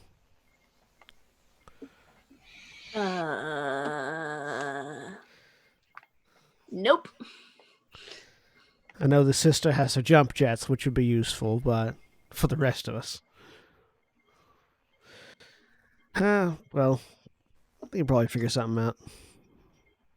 They get really touchy about people touching their stuff. It's notably, it's basically like the end of this tunnel as it drops down leads into like a circular like maintenance hatch with a manhole in the ground that lifts up, and then just there's like a 10-foot drop into the sump. It's not meant like, and the maintenance ladder drops down to like a small catwalk on like right above it. It's definitely the vertical spacing is meant to stop stuff down there from climbing up into the hole. Yep. Is there any way we could drop down to the catwalk? If you're acrobatic. There is no acrobatics roll. Athletic. Yeah. Unless you're like ballistic skill. I could do that. It would probably be an athletics roll. Okay. Well, could probably swing down there under manpower. The trick's be getting back up, though.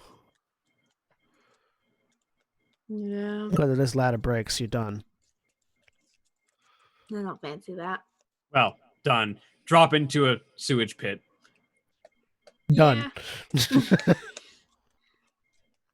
Who knows? Who knows what Nurgle's hooking up in there? I feel like if your skin doesn't like get eaten away by the sewage instantly, you will just die of consumption later on. Oh, you haven't been on a ship for months and months at a time. Oh, certainly I have. Imperial Guardsmen go where we're told. We don't really have that. Don't really have control over that. They Rations. Yeah. Had it easy. I think we should go back. The clone bred for death has it easy. Yeah.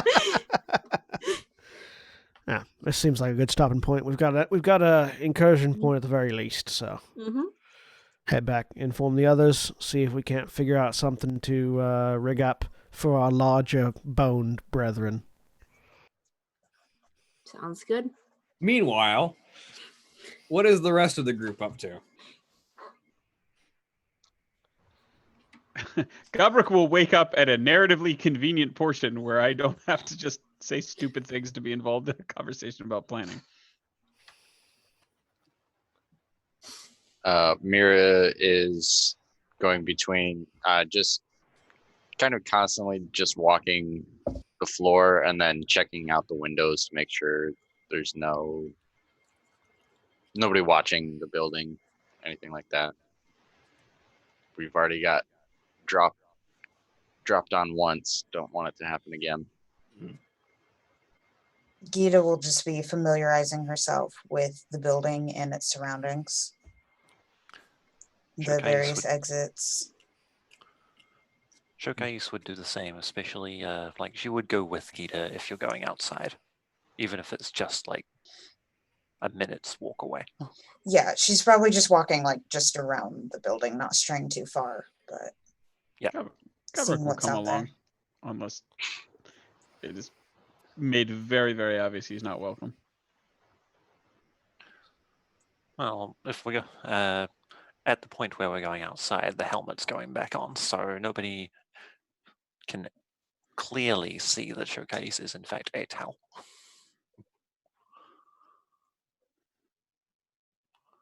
I mean, there is one obvious way, but hopefully folks aren't looking at that. Which I think means it's fine because no one can tell. No one can tell she's a Tau, so no one can tell she's a Tau walking with an orc. Well, I was thinking more that Tau have cloven hoofed feet, similar to goats and such, except that they are very large. So hopefully she's just mistaken for a simple abhuman. They also have the extended ankles thing that four-legged hooved creatures normally have. Yeah, that is also a factor. That's why she's not wearing the boots of her mesh armor. They don't fit. Just assume you're a beast man. Have some variety. A beastman, an orc, and a space marine walk around the block. So eventually 13 and Sidra return from their journey.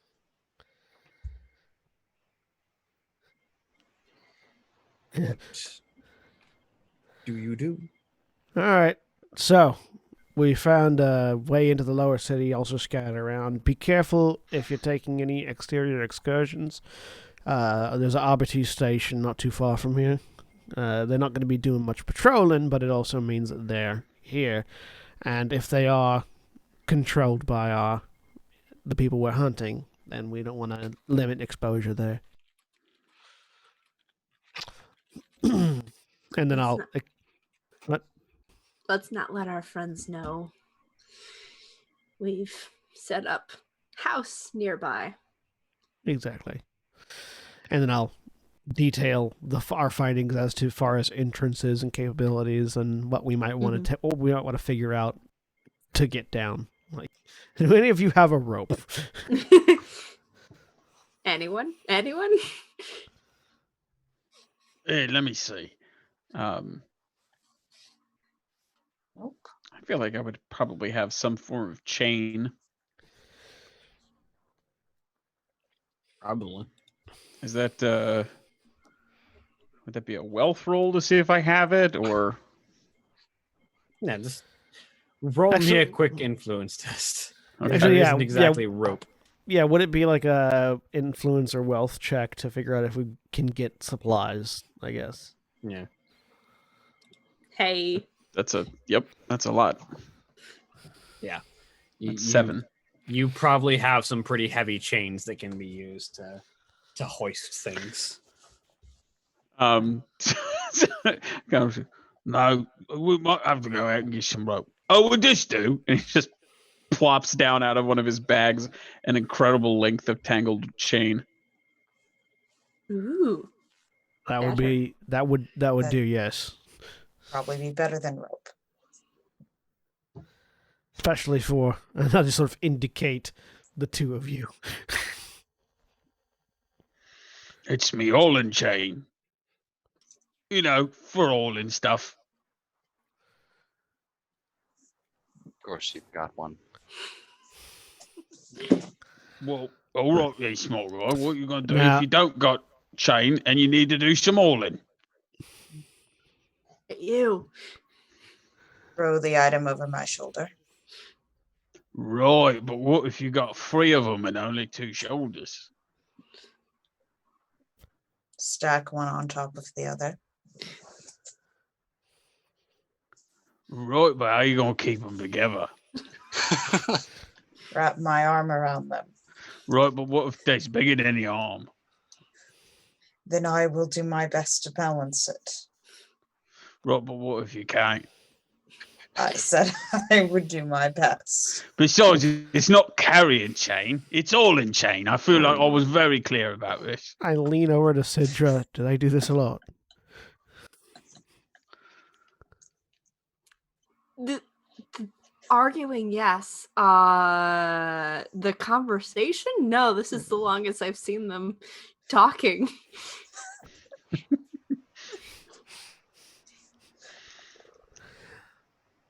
Also, it points towards Shokai's.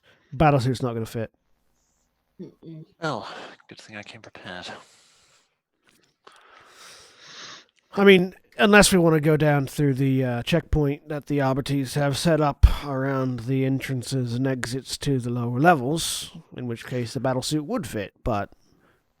But that would also draw attention, and we don't want that. Figured. It seemed pretty Well, easy. Also the entrance is in off of a restaurant. We could sneak in, but I don't think the rest of you are going to be able to. I think that's something I could do quite easily.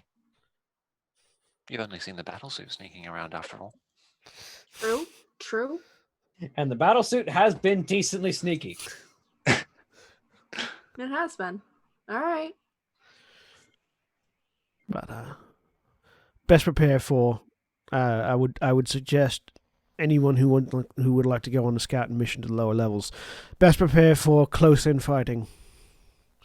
Mm-hmm. Not going to be a lot of long range. Not going to be a lot of long range situations. Also a sewer. Also a sewer. Oh, lovely. What's that? It's a place where all the Where all garbage goes. It's where all the shit is, Gobruk. Oh, right. Oh, like the drops. So, like, the floor. Well, the orcs have a specific place where they like grow their mushrooms and the squigs. It's called the drops. Hey, that fancy lad, he's going home. All Like- right. The drops is usually like this deep pit carved underneath an orc settlement where there's just like no sunlight, it's basically just a hole in the ground where they carve it out and grow the orc fungus and the squigs, and it's tended to by snotlings, and so the snotlings grow the fungus, get eaten by the squigs, and so on, and it's the drops. It's where everything grows.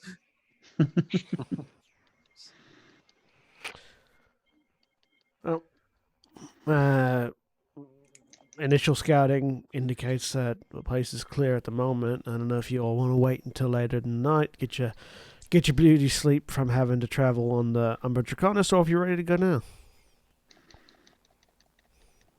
I'm ready now, and I know Gobruk had a nice nap. Right.